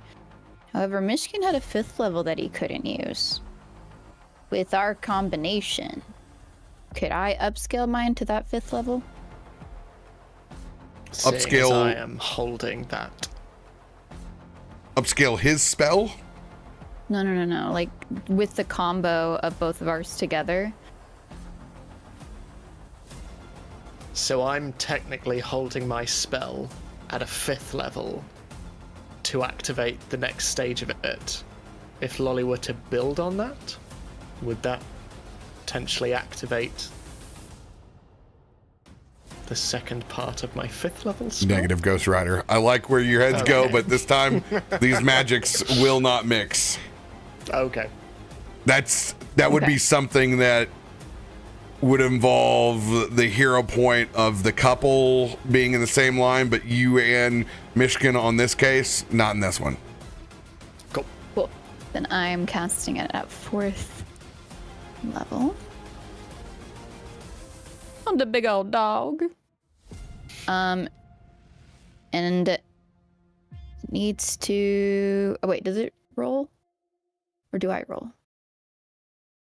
You were making an attack roll. Oh, I'm gonna do the 3. It takes all 3 of my actions, right? If I do the 2 rounds? Yes? Yeah. Cool. That is what I'm going to do. I would like to roll at advantage. All right, I'll burn this advantage card that's over here. Thank you. Oh wait, no, it does have to do a save. So do I not roll? No, you still roll. Still roll. Okay, so I click the attack. Yeah. Cool. You make a ranged spell attack against the target's AC on success. Then you do the first part of damage. I will aid. Inspos? Oh, I'm gonna aid. As from where I'm sitting, from where I'm swinging from, I'm gonna fire upwards at the rear of this manticore. I can see you peeking out from over the ledge. And because I've dealt damage to them, and because of some other feats I have, I get to roll big dice.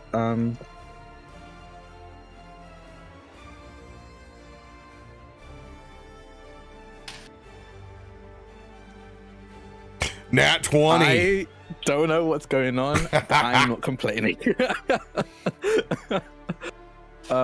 Since I crit, can I actually deal damage then? Yeah, that's the only way you can do damage on the reflex is by rolling the nat 20. Okay, let me just roll. If I can get the damage. Thank you. Cool. Damage.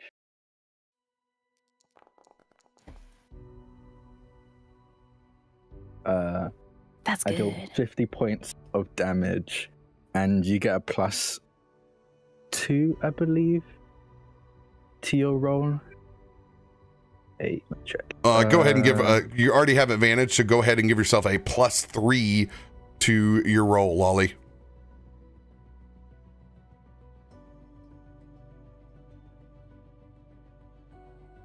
This creature cannot be stunned, but it takes 45 of the 50 points of damage. What? Did you get the +3 on there? I don't think you added a +3. Think? Yeah, you didn't. It doesn't look like no, it it didn't. Oh, so I reach it right on it. Exactly. You Yeah. just Oh, dear hit. God.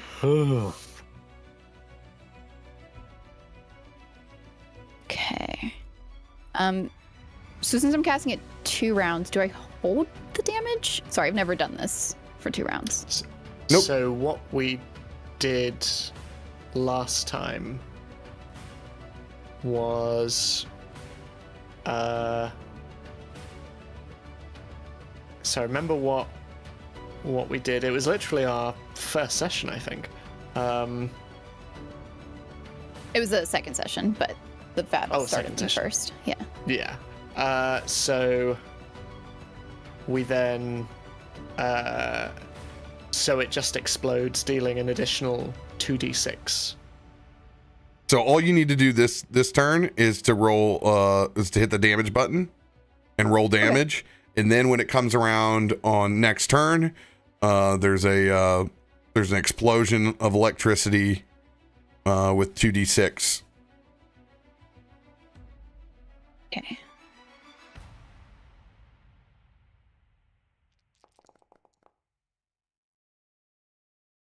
$24 points.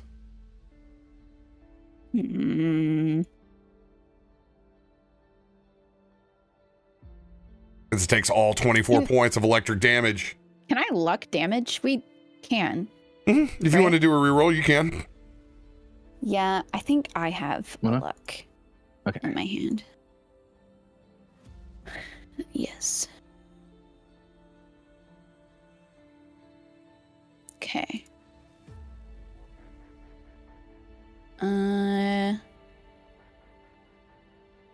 Please do better. That's better. It takes 39 points of lightning damage. I would like to go up another 10 feet. All right. As you begin trying to move out of this thing's way, it will use its reaction as its tail whips back over. Am I that close? It's mobile. It can hit you anywhere inside this cavern with its tail. Oh, that's horrifying. It is a ranged weapon, and it is Then going to I'm target. not going to move. Hey, okay. Actually, you know what? I'm not going to metagame that. Let's do it. Go ahead. I mean, this is the reaction, so it's your choice to move wherever you want to after the shot comes in. So. Nah, this thing looks painful. I don't think I want to. I think I'll stay then. First one will go to Kallisto. Wait, it's reacting anyway? It's its own reaction choice to do this, as it will critically hit as the tail comes back around. This one, you can literally see it go center mass through Kallisto, critically hitting him again.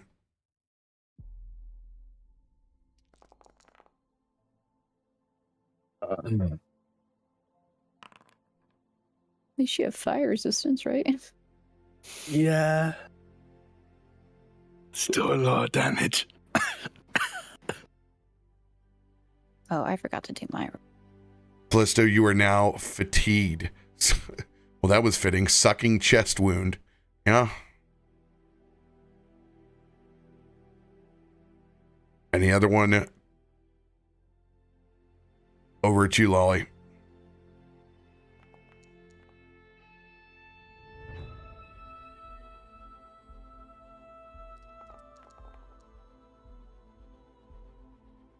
And you see that tail once again.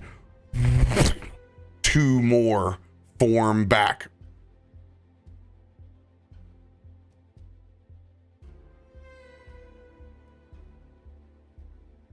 Anything else for your turn, Lolly? So, sorry for confusion. Since it reacts anyway, can I do that 10 feet up then, or no? You can do whatever you can do whatever you want. Yeah, you are not pinned. The only way that it pins you if both of them go towards you, it can pin you down. So it's your choice. Okay, I want to go up 10 and back 10. I'll move myself back 10. Oh, wrong click. So you're going to be almost up to the top now? Mm-hmm. All right. So I'm 30 feet above everybody else from this level. And just a FYI for everybody else, that's climbing for us. She can zip around and fly wherever she wants to, but the rest of us have to make athletic checks when we go back up.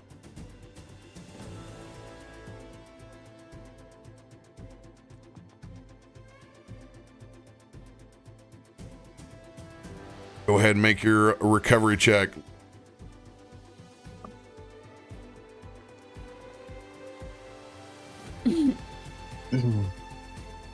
Still on fire. The little digwitch that could is going to continue slowly flying over this way.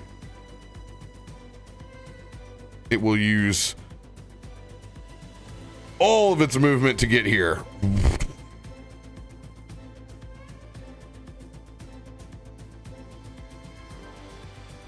End of its turn. There is a spy somewhere over here underneath the manticore.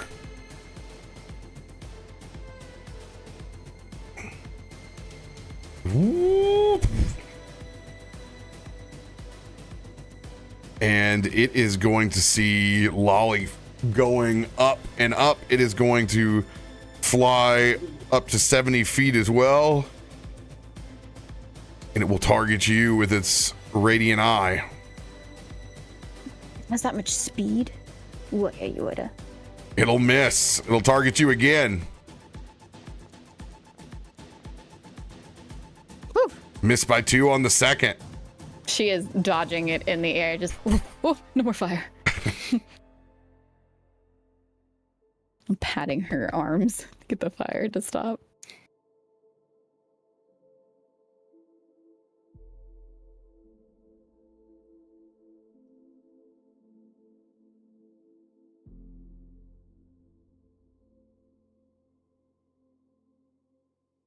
It's saying that there's 2, but there's clearly not 2. Yeah, we definitely left only 1 behind. Which one is this saying? Okay, this one's gonna go out. Kallisto, your turn at the top of the order. How many feet am I off the ground below us now?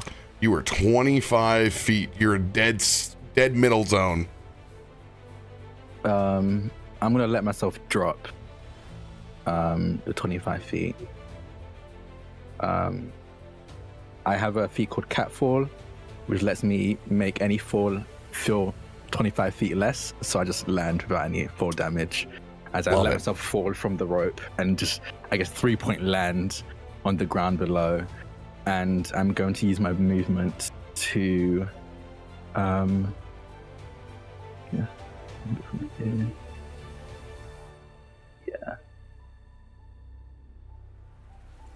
move to here and fire up at. God, can I shoot? Okay, I want to fire up at the Manticore. Oh man, I just looked at your persistent. Yeah, I'm not gonna pay attention to that until it pays attention to me. Never stopped Kallisto before. Fire my first shot with another set of pair shots. Come on. Yes. Yes. Okay. First hit. Come on, go.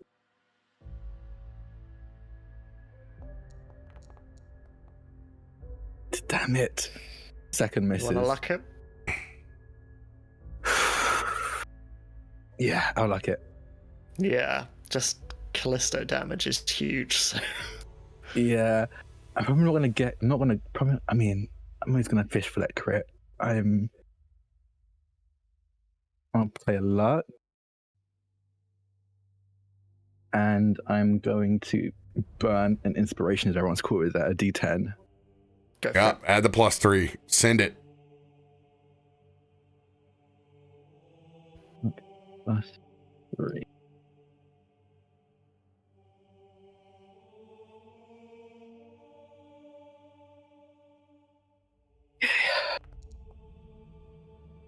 Yes, okay, 2 hits. Dealing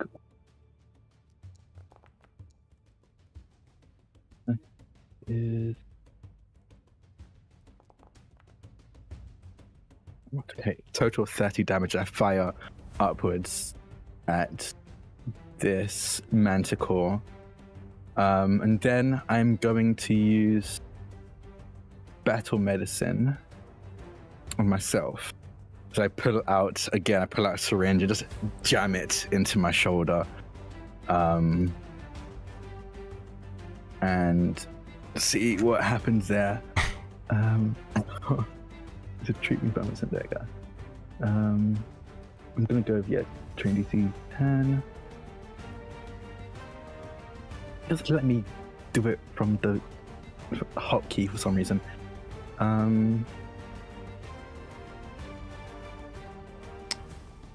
You may have to re-drag and drop it, or put the new medicine kit in your inventory.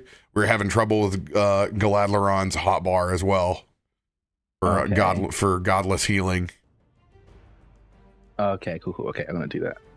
So medicine. Does yours use the kit? Yeah, it always says you need the kit to do this thing.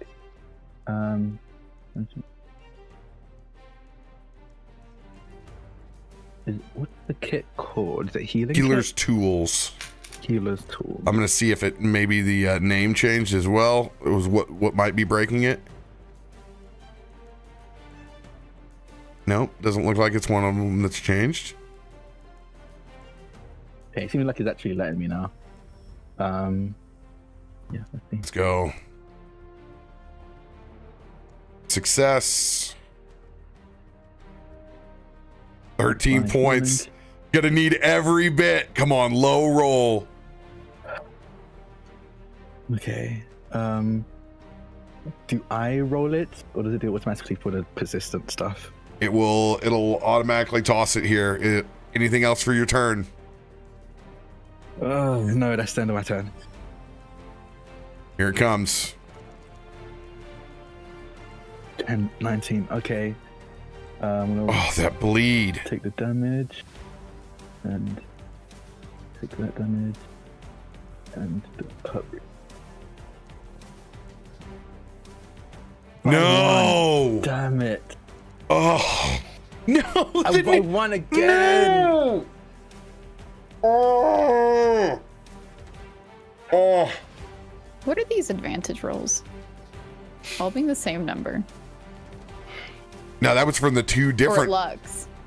Yeah, I don't know. Those were the two different Oh. things. 'Cause I got bleed and fire. What are the odds? That's the end of my turn. But you are still up. Myshkin, it's going to be your turn. Let's go and refill your beverages real quick. Give you a little bit more time to think about it. Go use the restroom. Nope, I'm good. I know what I'm doing. I'm going to refill okay. mine because I need some water. We're going to run our ad break while we go refresh. So you guys aren't going to miss anything. Thanks for watching the ads and supporting the channel. We'll be right back.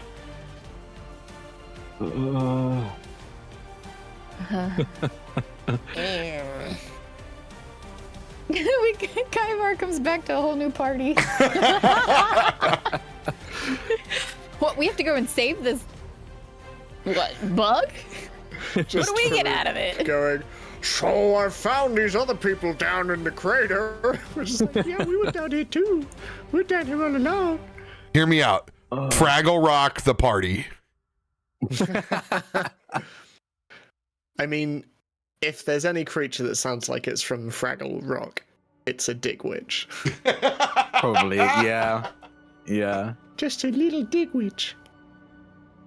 Oh, God. I'm I'm gonna go definitely get a going down snack. next. I need to anxiety munch. You've already got so many snacks here on screen. What are you talking about? Oh, my Sorry, I can't hear you.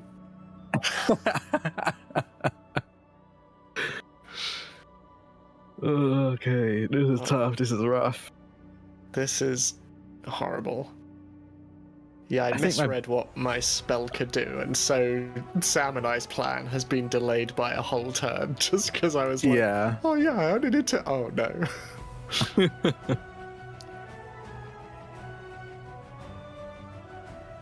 I'm just Such hoping cool I can design. hold on a bit longer. Honestly, you dropping 25 feet has immediately made Sam and my plan immediately viable. Because initially we were like, oh no, Kallisto is in range of the thing we want to do. Don't worry, We Kallisto is a hardened, experienced warden, and he's seen this little spell you're casting from a much better spellcaster, Loluphia, before, so he knows how this Yeah. works. Not seen it at 5th level though, baby. I mean, true, actually, yeah. Yeah, Such the a moment I saw that we were climbing down, I was like, okay, once I reach like 25 feet, I'm just dropping. Yeah. Because I have the ability to just do that without taking damage, I'm just dropping. And you get to do like a little blade landing as well. Oh, I love how grotesque this thing is. I'm just gonna. It's zoom really real cool. quick. That's great. Where did RoBear say he gets his designs from? Is it like I think they're from a bunch of different places, honestly. I know he gets Yeah. maps from one place, creatures from another. Some creatures are just part of the Foundry kind of package as well, so probably best to ask him, honestly, because I'm not entirely sure. Yeah, I need to look into Foundry. I don't run many things that require battle maps and stuff, but Yeah. yeah, it'd just be super duper effective for when I do have to. Yeah, I think it's really solid for like the kind of high crunch Yeah. stuff with a lot of rules. Like, it's really good. Like Pathfinder, I don't think I can play Pathfinder anywhere but Foundry. That's Well, how because it automated is. works so much of it out for you. Yeah. Yeah.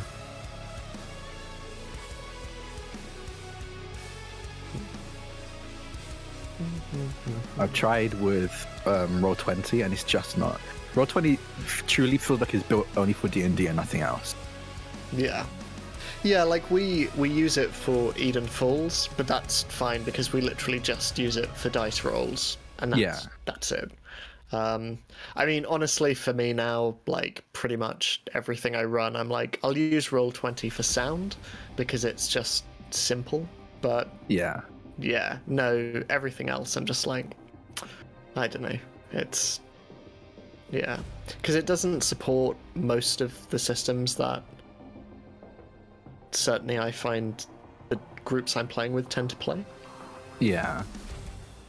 Yeah, like they have a lot of systems and they're really good. Like the character sheets are enough, but it's not the quality of. You can tell that they put more time to the quality of life aspects of the D&D rather than any of the other systems. It seems like they're doing it more with Pathfinder now, but still the other systems are definitely suffering still. Do you think that's as a result of the OGL thing? Pardon? Do you think that's as a result of the OGL? Or what, of them trying a bit harder with Pathfinder? Yeah, maybe, because maybe... I think so. I'm saying like sort of. I think it's because after the OGL thing, more people are playing like Pathfinder now as a kind of like a one people might have tried and just like during the OGL debacle of like, oh, I actually like this, I'm gonna play this more. Or people playing it as a kind of fuck you to wizards. And they're like, okay, the money's here. Let's put more money into making it easier to do now. I'll be interested to see if they do the same thing with MCDM. Oh, that'd be interesting, yeah.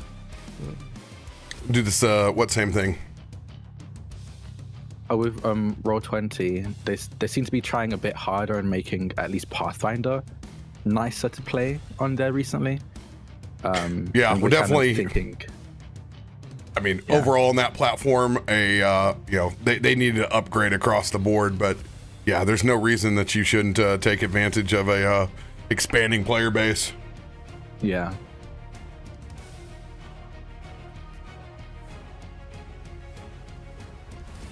I mean, I would have never, like, I have tons and tons of assets built into there. I have 20,000 hours logged into Roll20 before I was forced to leave. Couldn't support the servers, couldn't go to work. I was like, oh, this is not good. Yeah.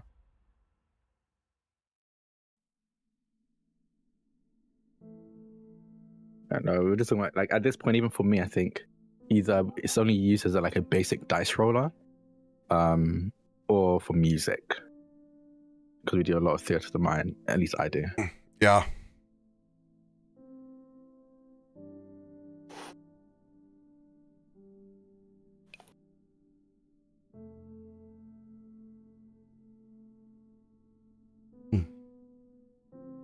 I actually also think it's because they have way more competition now, I feel like. Oh, absolutely. It's like more VTTs are popping up and doing incredibly well with those stuff. And they're not just, oh, here's another Roll20.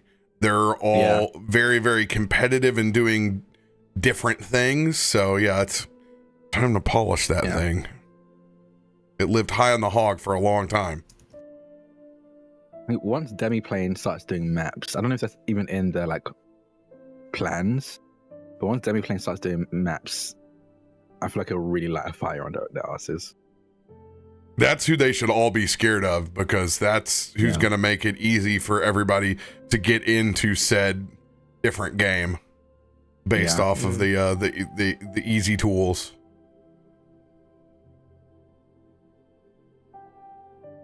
Yeah, I'm excited for next week of diving into alchemy and starting to build things out on the back end. Yeah, but man, it's gonna be a lot of work. Yep. I won't lie, like it's the system is gonna have to work too as intended, because it's gonna be like putting all my stuff in back when it was Roll20. It's gonna be a lot of data entry. Yeah. Sorry, I had to chase a cat outside. Your cat or just a cat? No, yeah, my cat got out. Okay. Oh no. Okay. Oh, yeah. no. Opened the door to get a package, and he was like, "Bye." I was like, "Break." Okay, I got him though. I'm here. It's okay. So we're on our last 3-minute break of ads. So cool. You back just in time. Yay. Just in time to die.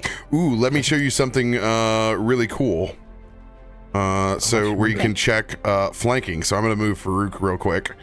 If you target yourself and you hold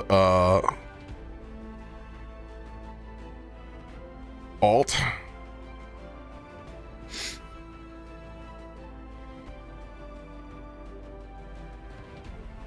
I actually heal an additional 5 points because of Godless Healing. I forgot about that. So I'm flanking the Dig Witch with Killhead. What is that? that's weird. Alt is not doing the same thing. Maybe I have to, I have to have something targeted. That's right. So I'll target the Manticore, and if you hold, Once it does it, it's nice. yeah, so target the Manticore and then hold Alt over your token, and it will show you flanking. A bar will come nice. across. And it'll show the lines you're flanking with, yeah. Oh, that's cool. Also, if you're in a situation where you're ranged and you're positioned around where it's not technical Pathfinder rules, all I have to do is hit F over my creature, and it's the hotkey for off guard. Oh. Learned that from the educational video that they released for end of year.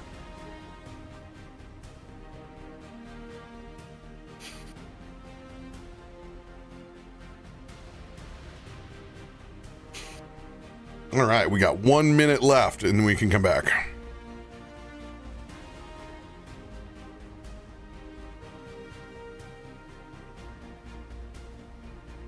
Also, thank you all for the cards.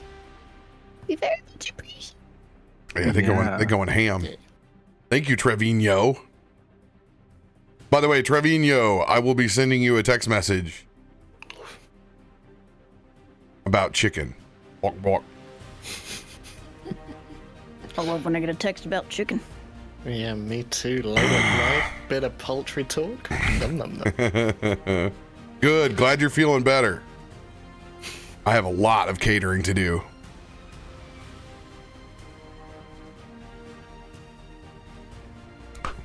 Yeah, all this college football action over here. RoBear's gonna have to sell some chicken.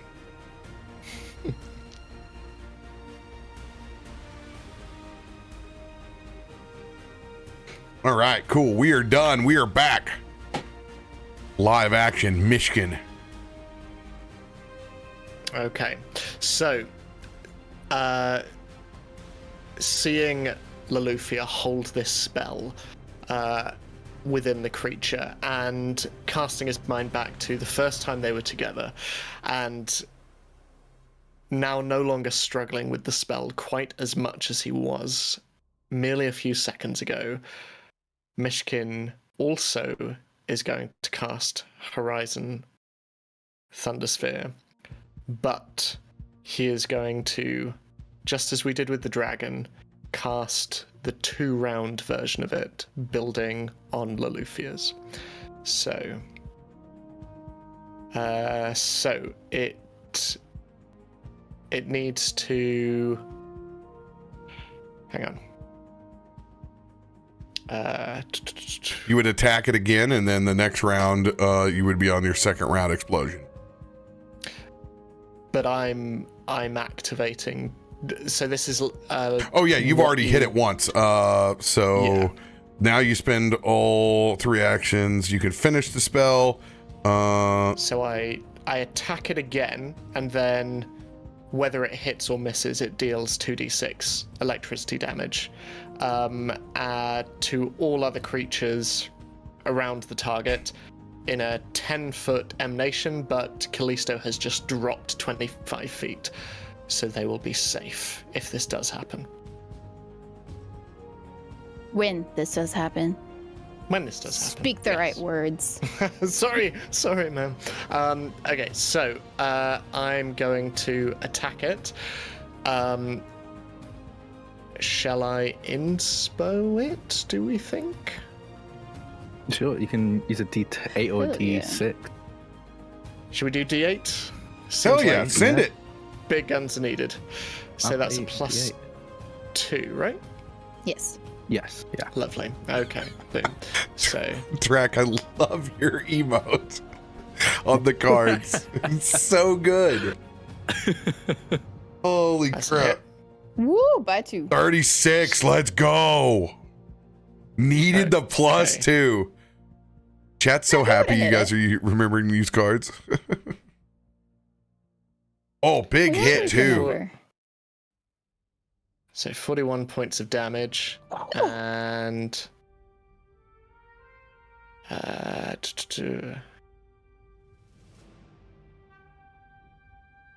and it also explodes. Oh, so it's damage to all other creatures rather than just it. Hey, I mean, So- yeah. This one is 70 feet up in the air, so I mean, Yeah. does the weird nanotech membrane thing take some damage? The thing blocking us from going in to get Kaiva? it is. You currently won't be able to see it because the Manicore's blocking it. You'll have to find Yeah, I out. don't know. So that is all Myshkin can do, but I think Myshkin is nevertheless going to... I think Myshkin is going to move a little bit. Myshkin's going to move just between these rocks, just to be safe. He's squishy. Good He's answer, learned from good past answer. battles. And that is it. On a reaction, you will see there are just metallic parts that shattered from the explosion that Farouk threw into that cavern. There will be another explosion of parts that fall out, but you can see center mass underneath this massive infernal engine. It begins siphoning up the parts. And you can see where it's been busted between shots and electricity. It begins refabricating itself underneath all of that destruction.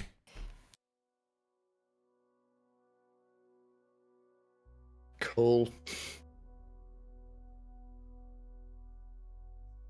Go ahead and roll a perception check, though, Myshkin. I'm gonna do it old-fashioned style. Boop. 32. 32. You do see an opening back behind that manticore as several of those machines are now trying to reform, but it seems like a ton of them have been exploded. So a gap due to damage, or just a natural opening in the creature? No, just in the nano creatures that have formed the wall back behind the manticore. You can see an opening through it that it can't quite form itself over. So many of those machines have been just exploded between Farouk and your horizon sphere. Okay. Myshkin notes it, but isn't going to draw attention to it, just in case. He doesn't want to cause any more complications, but yeah.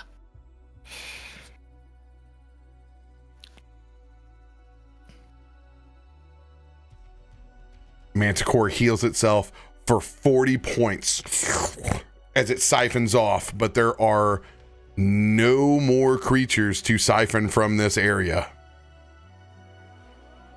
It pulls every last piece of metal that was there.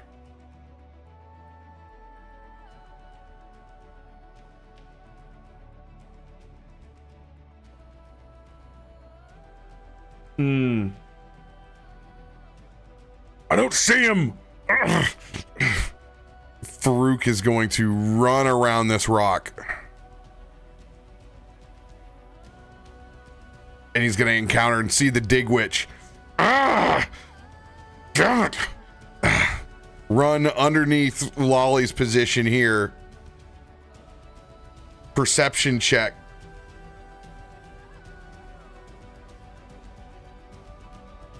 To see the battlefield. Please don't fail this.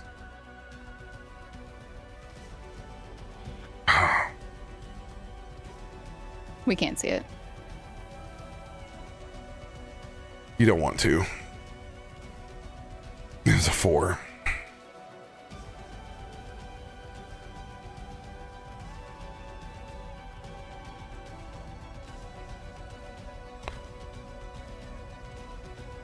Oh, it wasn't a nat 1. Where the hell did he go? Last time. I'm that wrong person again. Where did he go? Myshkin is just going to shout over, "We can get to him, don't worry. Focus on this." No, Kallisto! He fell off the side! I will use another one of my actions to try to see where you're at, because as far as I'm concerned, you went off the side and then like you've been smashed by this manticore. Yeah.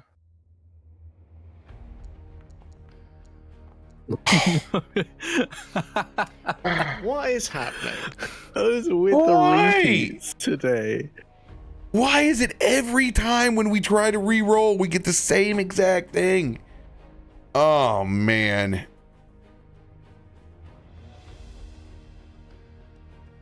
He popped the scroll for a reason. Farouk is going to jump.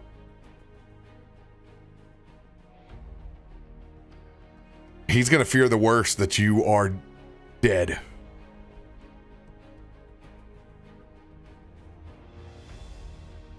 Going up and over the edge, seeing this thing clinging over just by luck of the only spot that I'm at.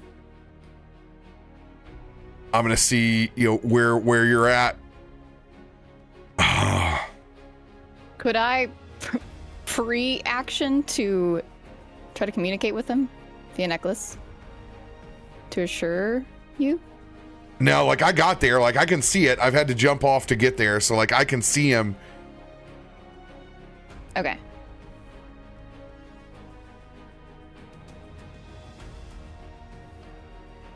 I'll still have technically 2.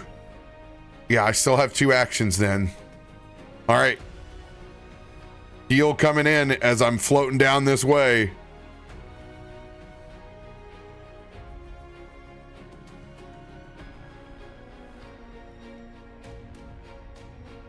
Oh, that's second rank. No. We need more than second rank. We are in rank 4 bust level. Come on, get a 20. Been hot on it. Let's close out to your right. Dang it.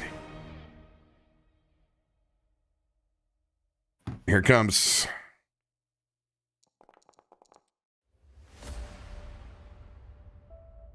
$54 points. Your lifesaver, Farouk.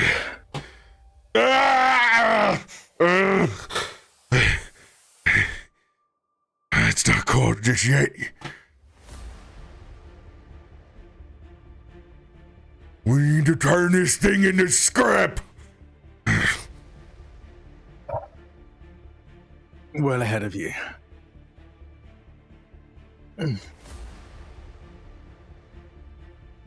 Kel'Thud is going to continue attacking machines that seem to be spawning all around him.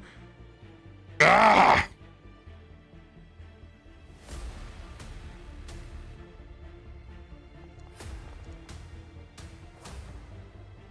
Let's go. Critical hit on the Dig Witch. We'll take it. 58 points. Oh, let's go. I don't think any of the Digwitches have ever got to attack. And I don't think this one will either. Because he's going to strike again. Poor Digwitch. Hits by 3. Come on. 18 points. Just enough. Digwitch aren't even, in my point, Digwitch aren't even evil. I'm just going to learn it right now since it's attacked no one. They're the nicest little machines that I've ever dug. Someone can have a Digwitch pet for all I'm concerned. Oh, bet. Okay, then. Someone clip that real quick. Someone clip that. Ride your little Digwitch. Yeah, Kelthud's going to... No, he said spread out, so he's going to stay where he's at on the line. Metallic Manticore's turn.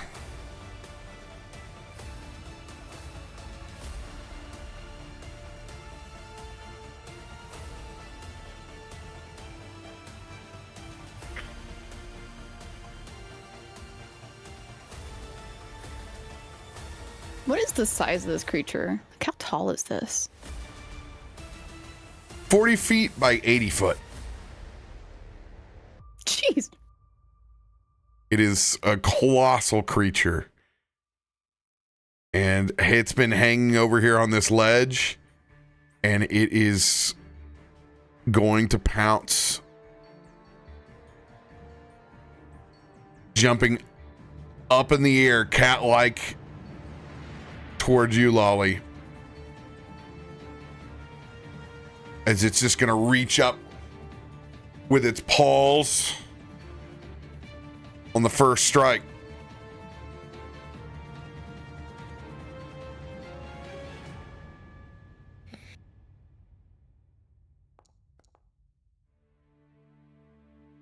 Just hits.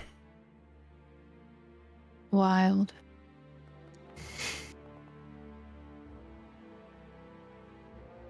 $24 points of total damage.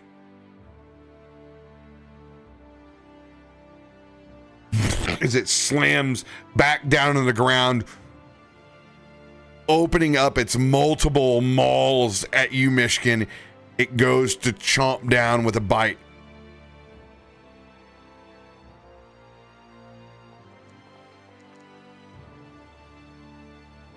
Misses by 2.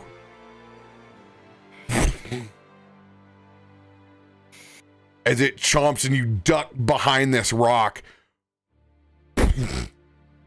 it spins back around as it misses, doesn't see where you're at, looks back down across over the ledge, and will fire both of its stingers towards Kallisto. And a spike volley.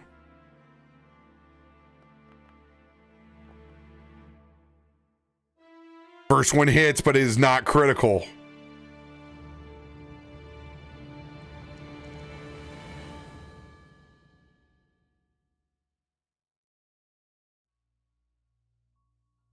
Second spike.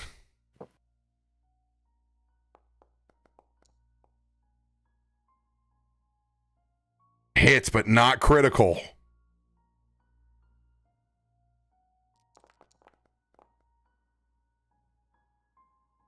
You need to make a DC 28 athletics check or be immobilized in your spot, Kallisto.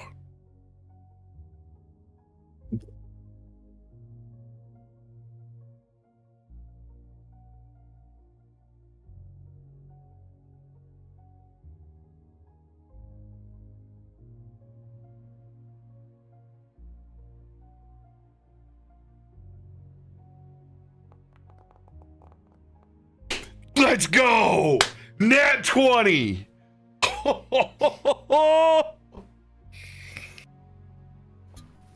You take 19 points of damage. Let's see here. 17 points on the first, then 19 points on the second. You are not immobilized, and I don't know if you are muted over on your mic. Yeah, no, Okay. I'm plug my mic in. Yeah. Oh my god. I truly just think I narrowly dodge out of the way from the second strike, and you see it graze my shoulder. I'm looking sluggish, but I'm still up and moving. Yes!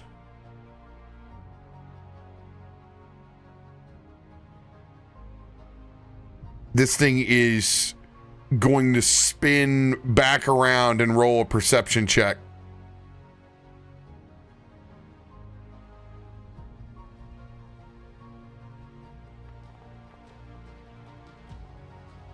(31) as it's looking frantically for Myshkin.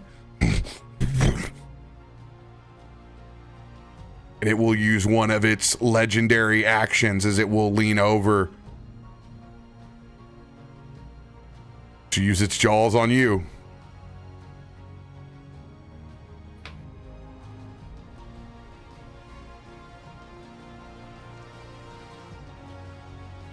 Oh.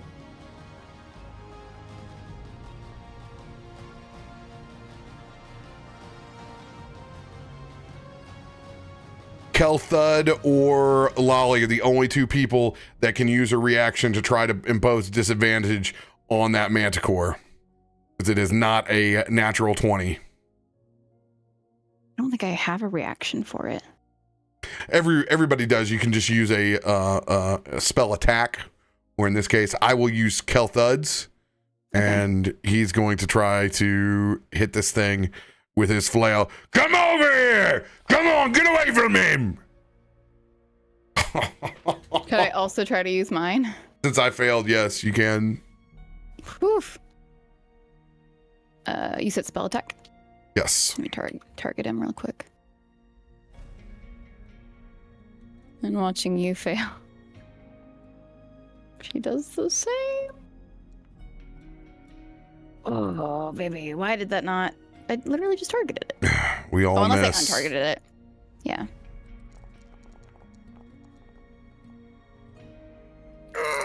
Oh, God. Are you down? Are you down? Can I... Oh, wait, you only have 3 left? 3 left. Okay, I hit have to wait points left. There is no more concentration on the sphere, is there? The Horizon Sphere? It depends on Lolly. I'm not doing anything with it. No, like your spell, your term is over, right? Like you can't do anything. Yeah. Okay, cool. I was gonna have you make a concentration check on that, because I only do it for whenever you take massive damage. But since you're done, got it. End of the Metallic Manticore's turn. Lolly. So, question. Because seeing what occurred whenever Myshkin utilized the second portion of his Horizon Thunder Sphere, that's not beneficial. So... What do you mean, not beneficial? Well, because it just ended up healing him in the end. Because of all the parts and stuff. That was his own reaction. He did damage. I'm confused. He healed because there was...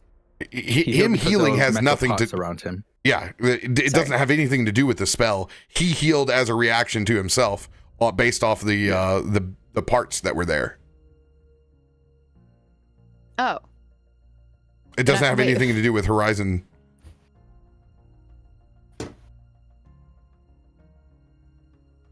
So would it be bad if I expend the second portion? Ed, you confuse me. I thought you were asking a different thing. I didn't know you meant because he healed himself. No, he healed himself from his fallen comrades all around. Oh, I thought that was from the parts that blasted off of him.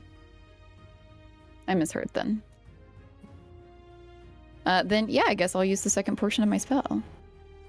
I thought it was going to be a bad thing. Now, if he explodes here, Kelthud is in range and Myshkin is in range. Oh, that's right. That's the difference now compared to when he was over here on this other side. Okay, then never mind. She's not going to do it. She would end the spell. Is it how big's the how big is it? Is it it's a 10-foot. It's 10 foot. So in this case, because it's such a massive creature, I'm gonna let you get your money's worth and center mass it on this thing. Since it's so large, your sphere would be in the center of this creature, and it would just miss these guys here on the edge. I want to get your money's worth, and I think it's thematically fine. Okay. That's if you want to do it. It's your choice. Yeah, if it's a beneficial thing and it's not going to hurt those two, then that would be excellent. How do I go and cast that? Like, do I cast a whole nother spell? Or do I have to scroll up and find my old spell that I cast? Because I don't want to expend a spell slot. Remember, you can always just click on the spell itself on the left-hand side.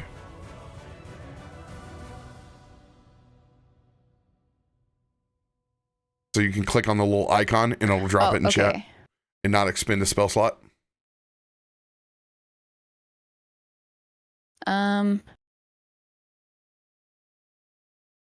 You cast it at the 4th level? Yeah. There you go. Thank you. So I clicked the 2 rounds one.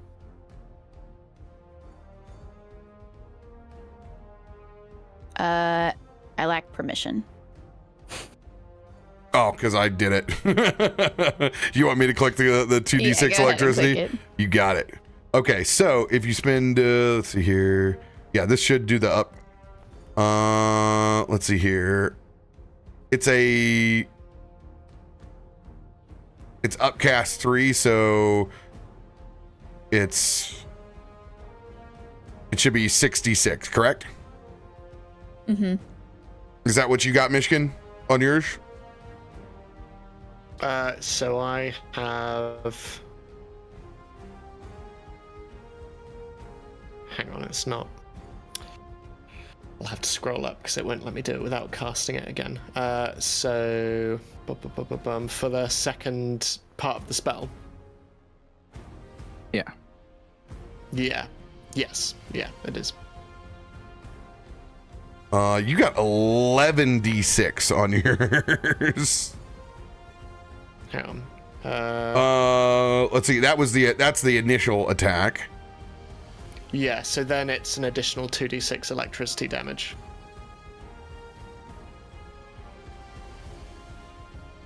So I got 11d6 because that's just my base damage at 5th level.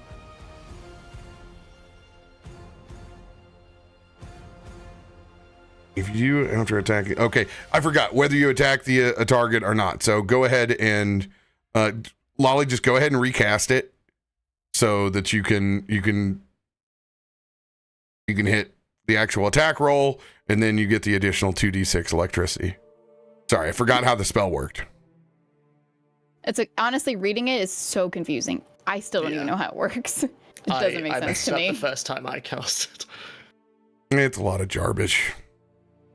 Okay, so it's Pathfinder at its worst is a 9-paragraph for a spell. So now I just click the 2d6? No, you actually need to attack. Oh.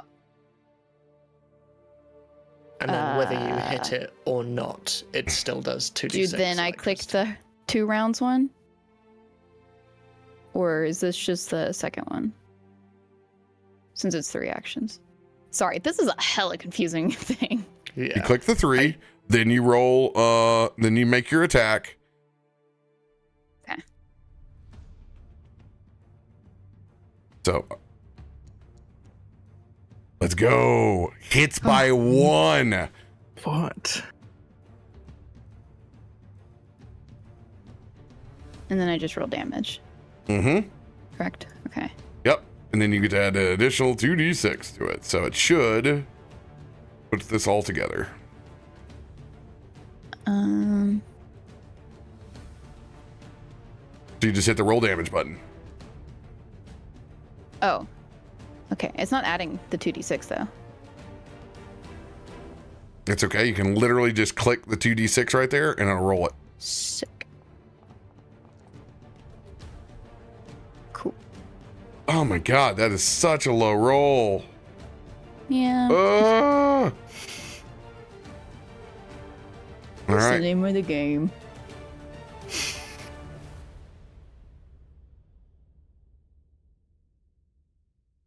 Gosh, we still don't even see the half bar and we're all doing real bad.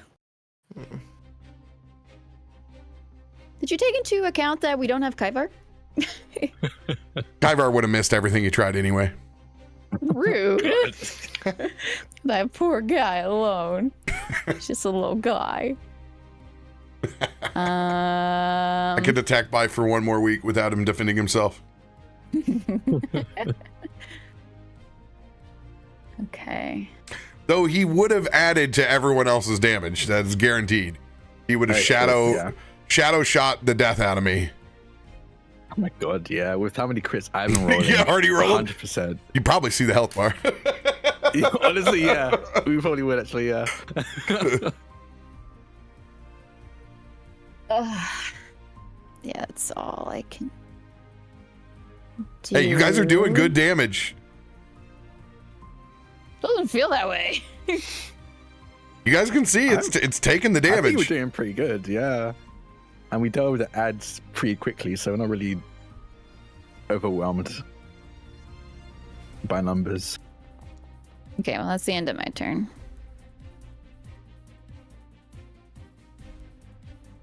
All right, gonna stay where you're at. Yeah, I don't want an attack of opportunity from this thing. Rest in peace, Digwitch. You were the best of us. You just wanted to dig. Diggy, diggy hole. Oh.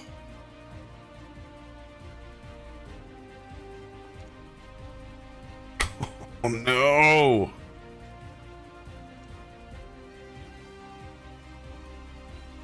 The persistent damage stays.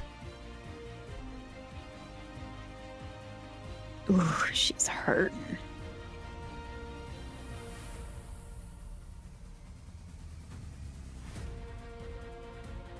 This little spy is going to target Lolly again. Wait, can I react to take my lesser healing potion? Or I guess once it hits me, then can I react? I don't know.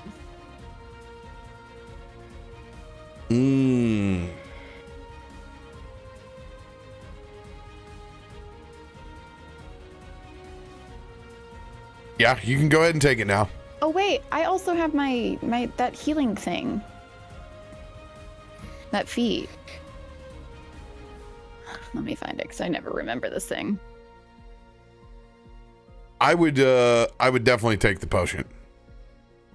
Yeah, but I still have my high speed regeneration thing. Did I write it down? All right, I wrote it down this time. first strike. In the meantime, you said I could take the potion though? Yep. Okay.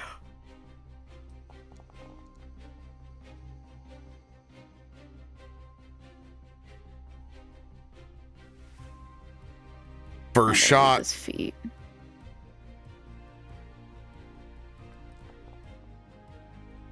Nine points of force. It will target you again. Oh, critical I'm going to miss. respond as I see this critical miss and fire. Don't touch my wife. Perfect vantage point on this thing too.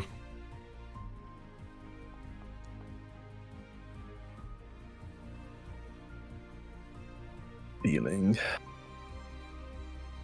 16 points of damage. I fire upwards at this thing as I see it attacking Loluphia.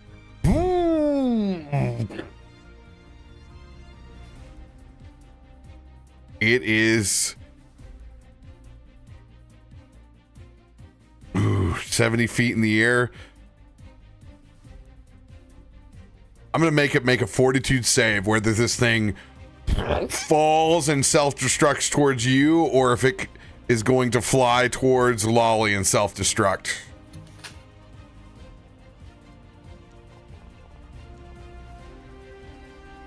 It is falling down to the ground. Self-destruct, you need to make a DC 24 reflex save. Kallisto. Just me? Oh, Kallisto.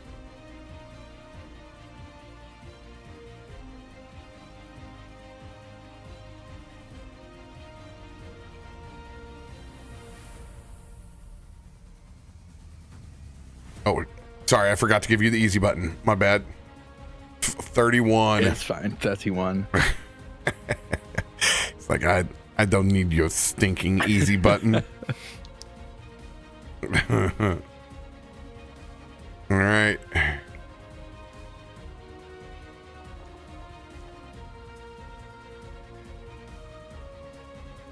Half damage. But again, I kind of dive out of the way and just take some piercing damage as shrapnels embed themselves in my arm and back. Last ad gone. Back to the top of the round, Kallisto. It is your turn. I'm getting so many goddamn status effects right now. Oh God. Yeah. I'm assuming I can't realistically see the manticore. I can't get a good angle on the manticore from here, right? It's so large that if you probably take a couple of steps back, you're going to be able to fire on it. Okay, yeah, I'll do that then.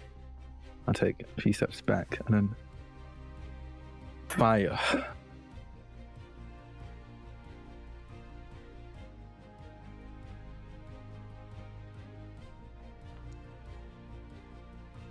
Hits by 4. God, you've been rolling so hot tonight. Okay.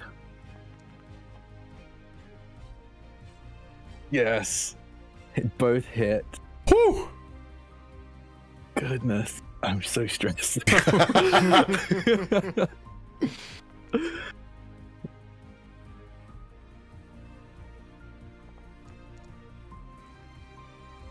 Total 31 points of damage. Oh, it's resistant. It got resistances. Okay. The fire, 2 shots into it. As you can finally see the halfway point. Oh my. Shrapnel flying off its sides. It cannot hoover its own shrapnel. Oh boy. Okay. I'm going to take an action to do an assisted roll, and I'm going to take my last action to just grab from my side a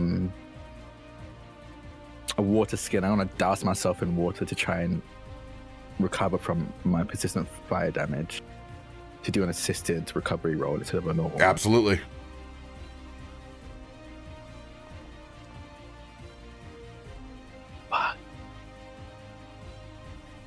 Still fails. Okay. You didn't do the advantage though. Okay. Yeah, it didn't give me an option to add advantage. Okay, I'll roll again. Gotta be kidding me. Yeah. That's the end of my. Actually, can I burn an extra attack? Absolutely. An extra strike. Okay. As I douse myself in water and still feel the burning, kind of sizzling going, looking across my body, I throw the water skin aside and I fire again.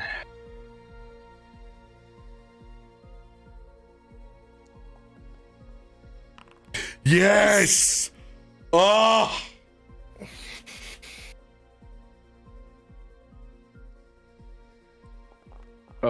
wrong damage. Ignore that. It's critical damage. Sorry, guys. I saw the 2d6. I was like, that's not right. 53 points of damage as a fire, and he needs to make a 42-27 saving throw or be stunned one.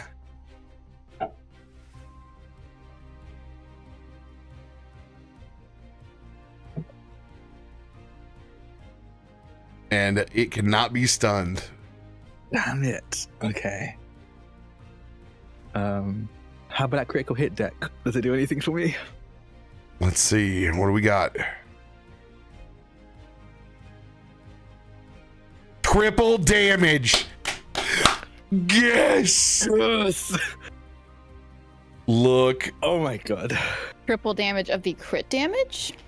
Triple damage on the crit effect, and the target is slowed 1.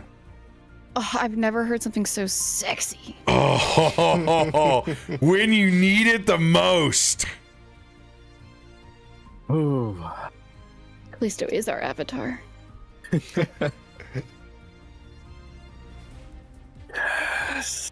That was a big one. That's a big chunk. 154 points of crit damage. It will use its reaction as you have garnered its attention to send both of its spikes your way. Yeah. It was almost the one. Critical crit. Yeah. This is not good.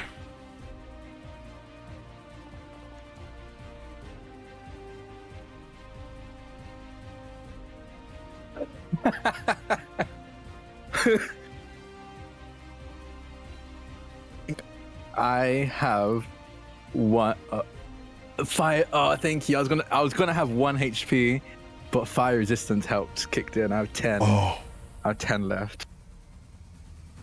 Ooh, okay. Oh no. here's that last spike.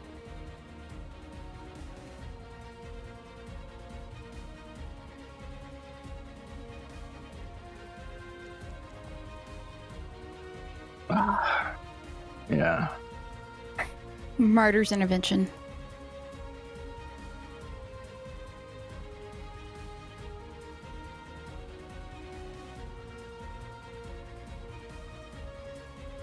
All right.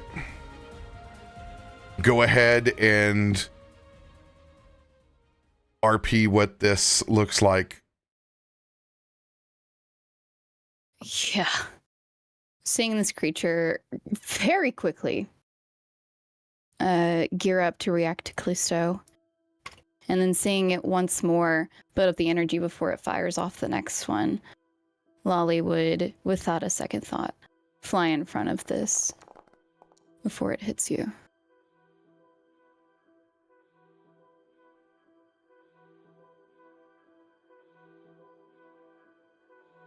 $42 points of combined damage. Now, because this would bring me down to 0. Yeah. But because of my high-speed generation, and this is not an at 20, I have what's called Awakening. And it saves me from the brink of death once per day. I can use my high-speed generation when my hit points would be reduced to 0, and I avoid being knocked out and remain the number of HP I regained, which would be my 18, because it's double my level.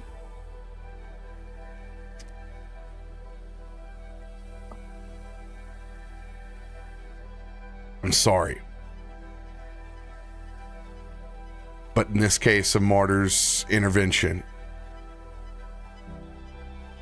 you were going to go unconscious after your fall.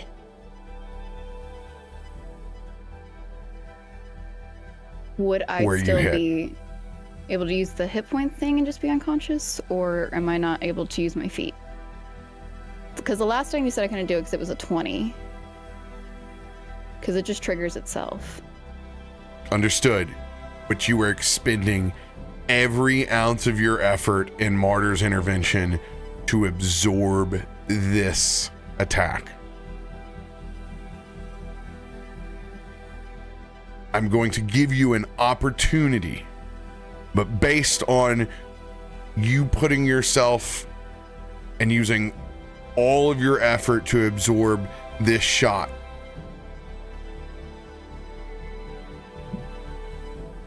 I'm going to make you roll for it after you hit. Wait, let me take the damage first. Just in case. Oh, just barely. Okay, yeah. All right. What did you say I'm doing now? Oh, God. You got hit.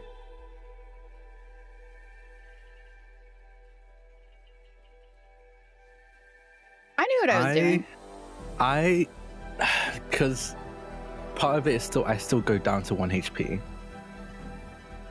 And after the end of my turn, I want to take persistent damage, and it's going to be more than 1 HP.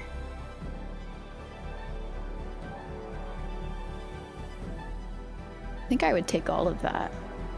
No, it says... It's what would reduce you to 0. Or is it... Yeah, it says the target is reduced to 1 hit point instead of 0. So I'm standing with 1 left. And this is a reaction, so at the end of my turn, I'm still going to take persistent damage. So I'm still going to go down. This is how this is going to go down. If you take that as Martyr's Intervention, you will hit the ground next to Kallisto.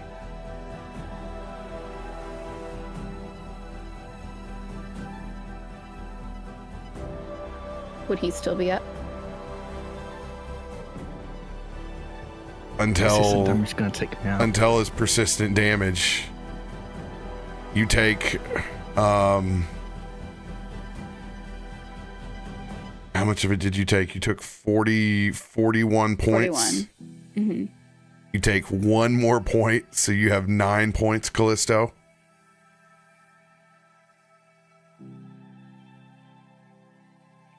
Lolly. Yes. I want you to roll your spell attack. And this is where I'm going to put the DC. I'm going to put this at 30.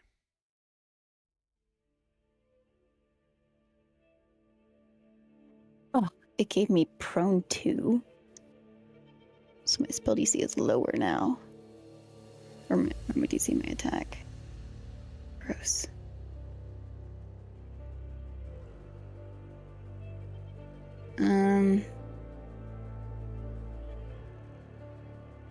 It's all right. I'll add the we'll add the 2 back onto it. It's fine. Okay. Do you want me to just add it as untyped? Just to add it, since it's taking away. Actually, I can turn off the prone just to push it up, and then it'll go back to the prone. No, wait. It didn't change. It's because I would have to do that. So don't worry about. Okay. Don't worry about that. We'll add 2 back in. Okay. Can I add any cards, or is this you just want the flat roll? No, you can add cards. Let me look at my hand first. Okay.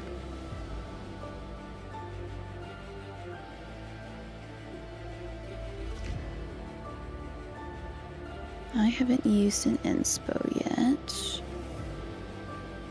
I have a 1d10, so I'm going to add that +3.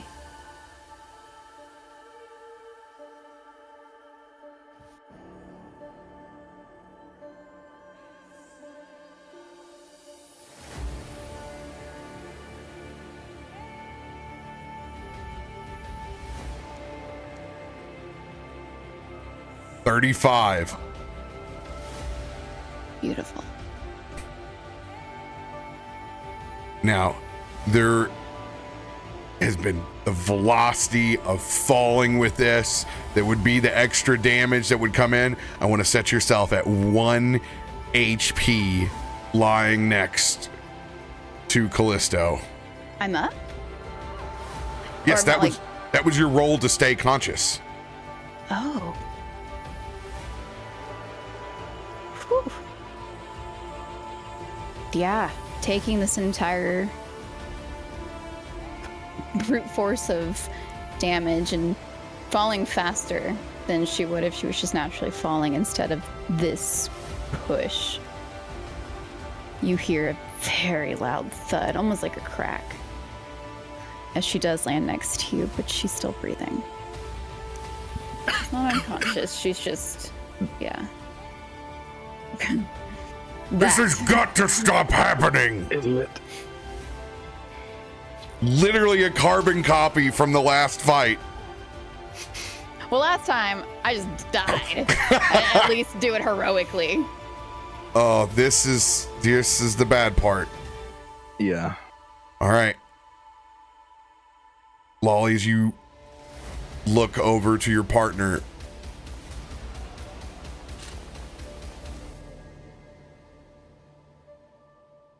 Do I do the recovery roll first or take the damage first? How's that? You just take the damage first. Yeah. I am at 1 hit point. Oh my gosh, married. Stop. But that's just for the fire damage. I have bleed as well. Just kidding. Oh, sorry, that was the recovery, but yeah. Go ahead and RP going unconscious, Kallisto. Next to Kallisto, Lolly. as he sees Loluphia take this hit and then slam into the ground before him, he just coughs up blood. You see the flame still burning across his clothes. And he drops to both knees. I could have taken the hit and just falls face first into the ground and is out cold. As you're falling forward, Kallisto, I need you to make a will save at disadvantage. Okay. What?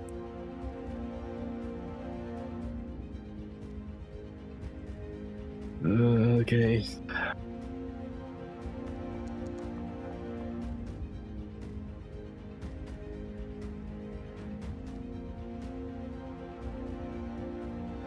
You can't let it win like this.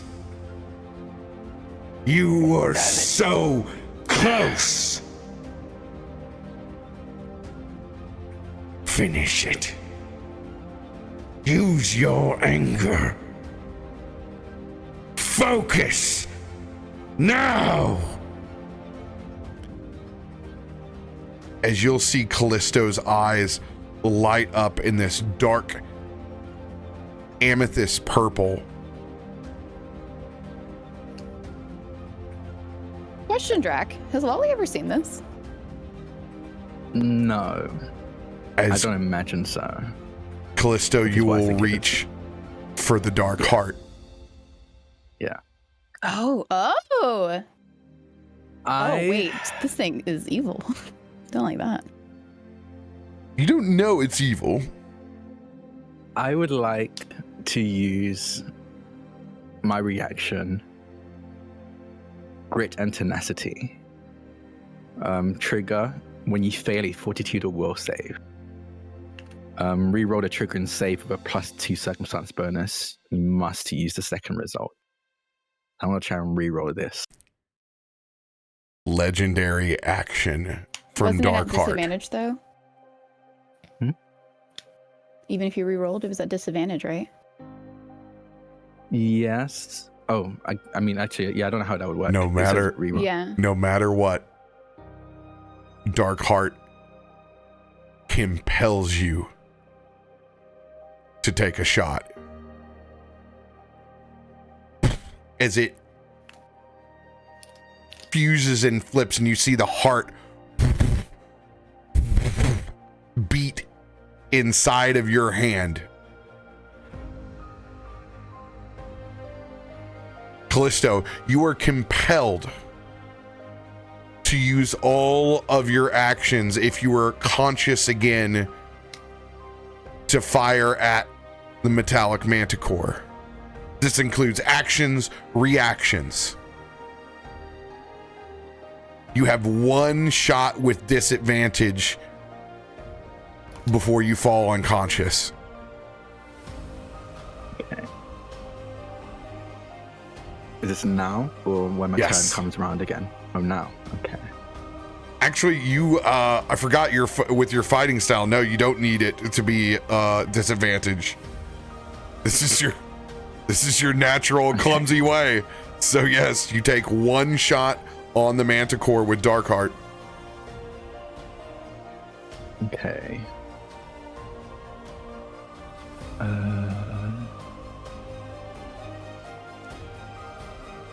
Oh, where did I? What was it meant to be? Did I click disadvantage?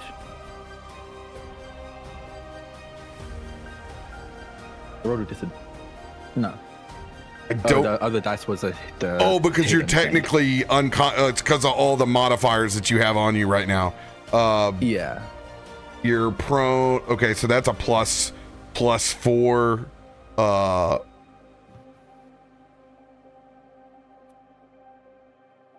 Since all this stuff is on here, I'm just gonna have you roll a flat d20. I mean, I can tell you what it'd be. It's just a +2 to this because my bonus for attacking is usually 20, but it's gone down to an 18 since I went down to 0. So it would be a 27 to hit. It'd be 29 because I got to take the range penalty off in that new gun, so it would be 29. Lolly, you see this heart beat as this shot goes out, and you can see a straight line of force energy expend from it as he hits the ground unconscious, missing the Manticore. And just barely she could muster out just Kallisto. She tries to lean over, but that's it. Oh god. Myshkin. Okay.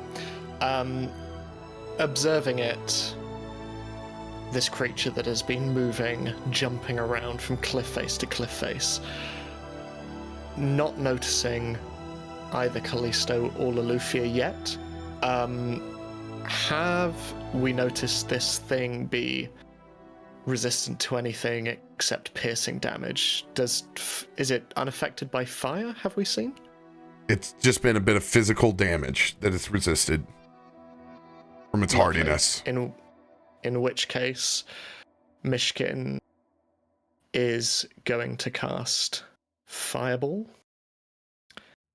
So let me just place that, and very deliberately sort of aiming it so that it will engulf both the creature but also the edge of the tunnel that Kaivar has disappeared into as well. So the creature needs to make a DC 28 reflex save for me. Here it comes.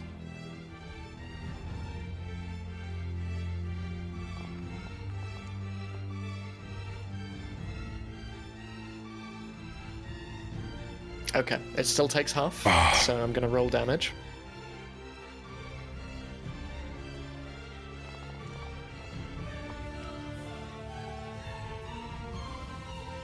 Half damage coming in.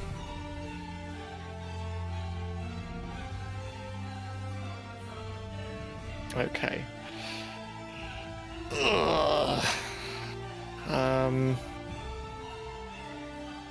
Do I wash my luck and roll that again?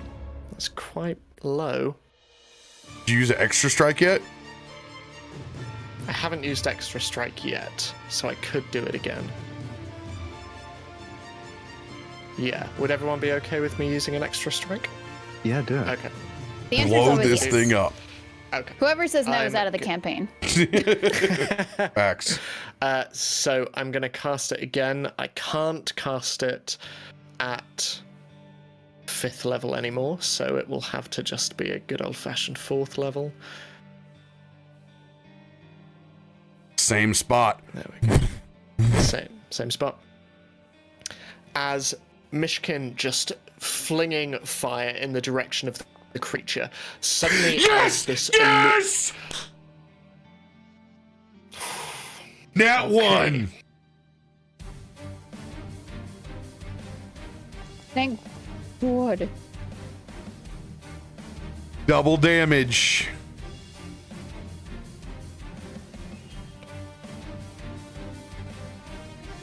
Yes! Describe its demise, Myshkin! So, as the first blast illuminates the cavern and the crater, it also illuminates one prone body, and the figure of his wife stood next to him, Kallisto and Loluphia. And seeing this, Myshkin immediately, his eyes narrow, his pupils just become nothing more than slits. And seeing the whirring hole in the center of the creature's chest, just whirring round and around, looking for scraps on the ground, Myshkin draws forth the fire from the previous explosion, and running forward, he notices that all around his forearms, the prongs, these metal spikes left over from the silent gear, begin to push out, almost magnetically pulling towards the creature. And Myshkin just brings his mage hand, prongs and all, up into the creature's chest cavity, and there is a moment of silence as Myshkin just whispers, "Feed," and just ignites the fireball inside of the creature as the metal prongs from the forearm just begin to inject themselves like needles, like syringes, into the creature's chest as it slowly begins to draw and draw and draw. And I would imagine that shrapnel, unwillingly and almost unwittingly, unseen by Myshkin, is also being drawn into his forearms as well, as the creature just slowly shrinks in and in and in, and after a moment of silence, this crumpled metal, just truncating into a ball, just explodes outwards.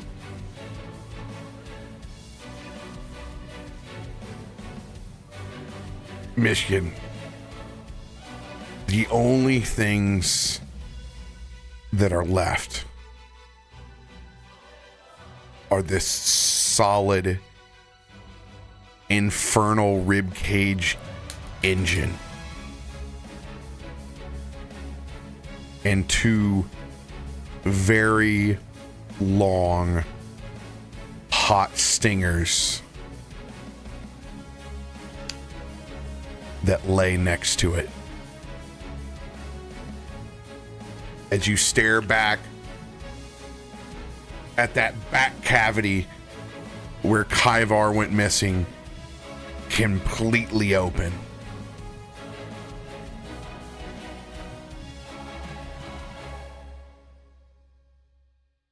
Lolly, you see this while lying next to unconscious Kallisto.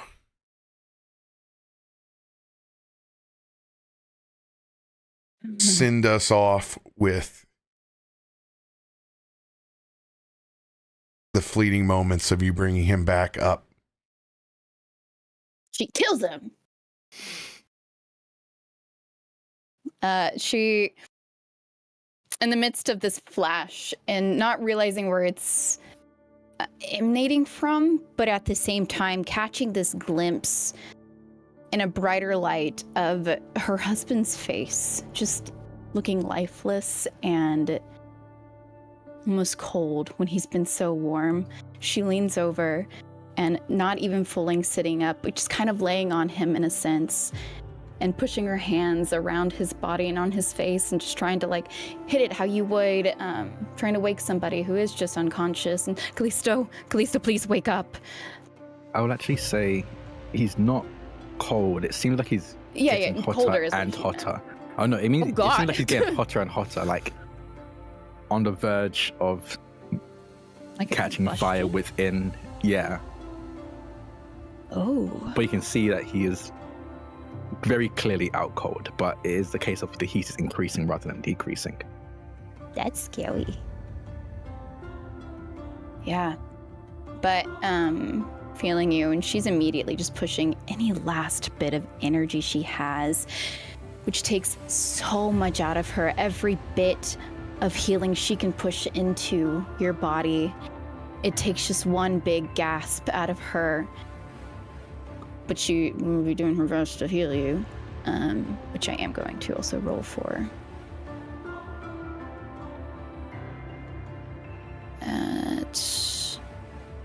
Where are my spell slots? I'm gonna roll at 3rd level for you. Between Martyr's intervention and your connection to Kallisto, I need you to roll the will save. Me? Mm-hmm.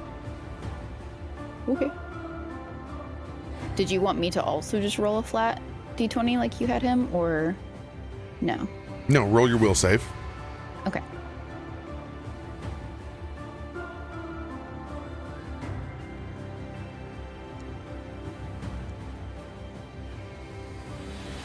$29. It's very, very faint.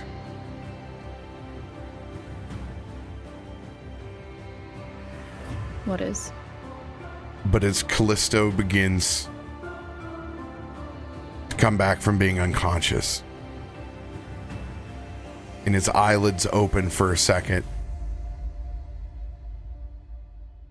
and they're completely washed purple, almost the color of his shirt, unable to even see his irises there before it fades back for a second, you hear trailing words of, "Is it over?" And that is where we will pick up next week.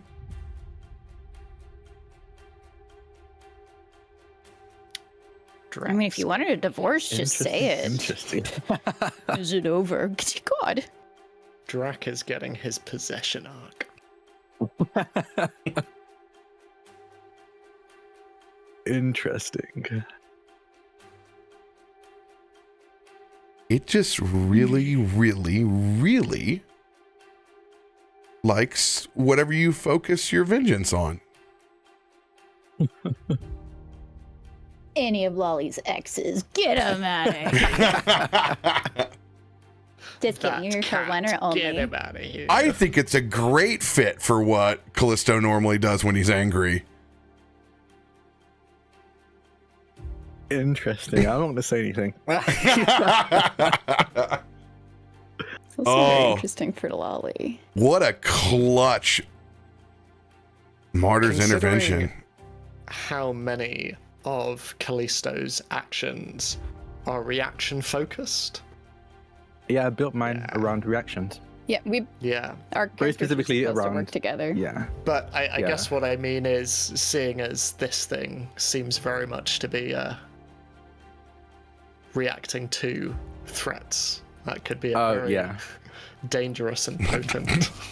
Oh yeah, having a Right. sentient possessive gun, that's horrendous, and I love it. Just going, you're about to react to that thing. I think you should react, but like, please. Farouk's life right now is going to Chuck E. Cheese with a malfunctioning whack-a-mole machine where they're all coming up at the same time for him to heal things, and he doesn't have enough mallets to take care of moles. Chuck E. Cheese was my first job.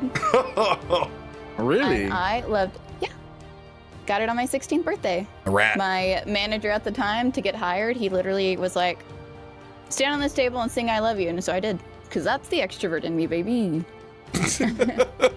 Also, wait, did you want me to finish rolling my healing, or do you want me to save that for next week? Don't need to roll. You guys are going into a short rest here. Okay. That's it. By the way, it's not 90 point or 60 points, it's 90 points because that was a nat 1. That's triple damage. Woo. That it's a creature that's just so on the big ones, if there's no way that they can fail 10 under essentially because they're so strong, all they can do is fail by nat 1, and that's triple. Wow. You know, as many low rolls as we had this session, nobody rolled a 1. So it's nice that it only came from him. Low rolls, speak for yourself. You didn't roll a 1, did you? No, I mean low rolls. I was rolling high. I think the entire time. You know, when I say we, I mean like me and Myshkin and RoBear. It's never you. You and Myshkin did well over 400 points of damage because it healed for 40, so 440. 440 me was and the Myshkin, number. or Kallisto and Myshkin? Kallisto and Myshkin. I'm about to say I didn't do that much damage at all. Gunslingers, when they crit, they fucking crit. Also, it's so nice having Farouk and Killthud who can also do some heals, because I'm always prepared to heal, but y'all are always before me for some reason. So you do it and I'm like, oh, okay, hang on, I can actually attack a little bit. That's what they're there for you to do cool shit. Yeah, But well, I mean, you know, clerics can do cool stuff. Well, yeah, you can do just tons healing. of cool stuff, and you get to do the Martyr's Intervention. It's great. Awesome. Yeah. That's what we love. Yeah. No, as soon as I saw that second hit, I was like, is either going to wait for Myshkin to get to 0 or Kallisto. I was hoping it wasn't Kallisto just because he does more damage. Sorry, Myshkin. No. That's, How about the That's fine. crazy That wouldn't luck happen. that we had next to Kaivar's tunnel, whether it was my, 20 to evade and throw the bomb that was in there, and then Myshkin with 2 fireballs. Like, perfect story. Like, now we in the midst of a dungeon. We've got used spells, just got beat up, and now we got to go into the dark tunnel. Dungeon crawl. This was like a dungeon nap. It's Are a. we gonna come up against more creepy HR Geiger stuff? Because I hated this, but it looks so cool. I'm just curious about who's behind these. Because I know the last time I killed a clockwork thing, she threatened whoever was behind the screen. So We've seen so many clockwork like mythical creatures now, or like mystical creatures. This And is they've a seen us. amazing piece of magic artwork from Zach Stella from the Phyrexia All Will Be One set. So I knew exactly what crazy creature that I wanted that's made of all metal, and I was like, yes, this is the one. But now these were all creatures like that you had seen before. No hint of biologics there anymore, except for the Manticore. It was a completely fabricated version of a Manticore, but you don't have, like, it's sitting there. It's an infernal engine that's in front of you. You don't have a beating Manticore heart like you had with the dragon. I keep thinking you're going to say manta ray. Every time. Next up, Metal Manta Ray. I could imagine it. You know, that tail is almost, it could be manta ray. Sting. Oh, that messed me up. Once you said that thing could reach anywhere, it's like, well, okay, The range, this sucks. Yeah. Good old 100 feet of death shot. The big part, avoiding the jaws. You had to avoid the jaws because you saw what happened It was to Myshkin, Myshkin. right, who got bit? Oh my Yeah. God! By the way, Myshkin, you explode after your own fireballs, pretty much. This is okay. We have to see how much damage is on this because you did get hit by the critical, and you have like 4d10 of bleed on you. Yeah, Myshkin. Sorry, I don't have another martyrs. Night, kitty cat. That's okay. You're gonna get wake up. You're gonna have Kelthud shaking the shit out of you when you Wake up! Don't when you you- want to get up to your makeup? That's okay, because I have a thing. Oh. You don't have to announce it to the world. This is not rated R. Stop it. I'm ready to see I your guess thing We'll find out next week. next week. No. It's Whatever. Why wait till like next you. week? You were trying to sell Kallisto's feet earlier, okay? Stop it. Callisto's. I feel like Kallisto probably had at some point like a OnlyFans. I'll be honest. Only wardens. Lolly was taking it. Only wardens. Yeah. Callisto's your one boy in your friend group that you can call to sneak away for pedicures, just because you're like, oh, yeah. 100%. Yeah. He's your Lisa's guy the to one who call. introduced Ziva to pedicures, not Lolly. Lolly's like, don't touch Yeah. it. Stay away. Yeah. Yeah, you joke about pedicures until, eventually you're like, would I love to have my toenails trimmed by somebody else? Yes, I would. Yes, I would. Pedicures are lovely. Eric's done one pedicure with me, and all I could see is him giggling at the He's like, ah. He's never done it again. Whatever. It just tickles. All right. We'll see you all next week in the new year. Much love, everybody. Happy New Year. Happy New Year. I waved again. They can't Yes. Keep waving.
What's going on, everybody? CaptainRoBear and crew here for Stormforge, episode 29, with audio. Sorry, things got very, very heated. We started to talk about Christmas music, and there were almost creative differences, but we resolved them now. Yeah, We were I was just saying Yeah, about I the was just lights. saying It started with the lights at first, that we leave the Christmas lights on until New Year's Eve is over. It keeps it festive. And then we devolved into tolerance of Christmas music. We're just And say tolerance of Christians. Christians at Christmas? To be honest, we were like, honestly, before even Sam arrived, we were talking about experiences as young kids raised as Christians. Specifically, Wait, who young was? little British kids. me, Ed, and RoBear, you hadn't arrived in the call yet. But yeah, I'm just saying that I'm a bit of a Grinch when it comes to Christmas music, because most of the times, like Mariah Carey, kind of like it just pop So you gotta do the Christmas and jazz. stuff like that. Christmas jazz, I'd actually be okay with that playing like right as Thanksgiving ends. I'd actually Ella be into that. Fitzgerald's like Merry Christmas. Oh my goodness, that whole album is. Yeah, because I just go to every store and it's like just Mariah Carey. I'm glad she's getting her bag, but like All she wants for Christmas is you to listen to her music. the music is rough, I'm still dude. recovering from Thanksgiving. Please, at least give me some time. At my day job, I insisted that I put together the music playlist because I was like, I can't be here for 9 hours in a day listening to like the same pop songs again and again. So it's all like Vince Guaraldi and Nat King Cole Yes. and Kenny Ball and Count Basie and Ella Fitzgerald and Nina Simone and Billie Holiday. And I remember my manager like walking up to me and was like, I haven't noticed this is Christmassy yet. And I'm like, exactly. It's the beauty of it. It's like That's- subtly It's, instilling the spirit. subliminal Christmas. And I love Christmas so much, but I love me some Christmas jazz. I mean, I could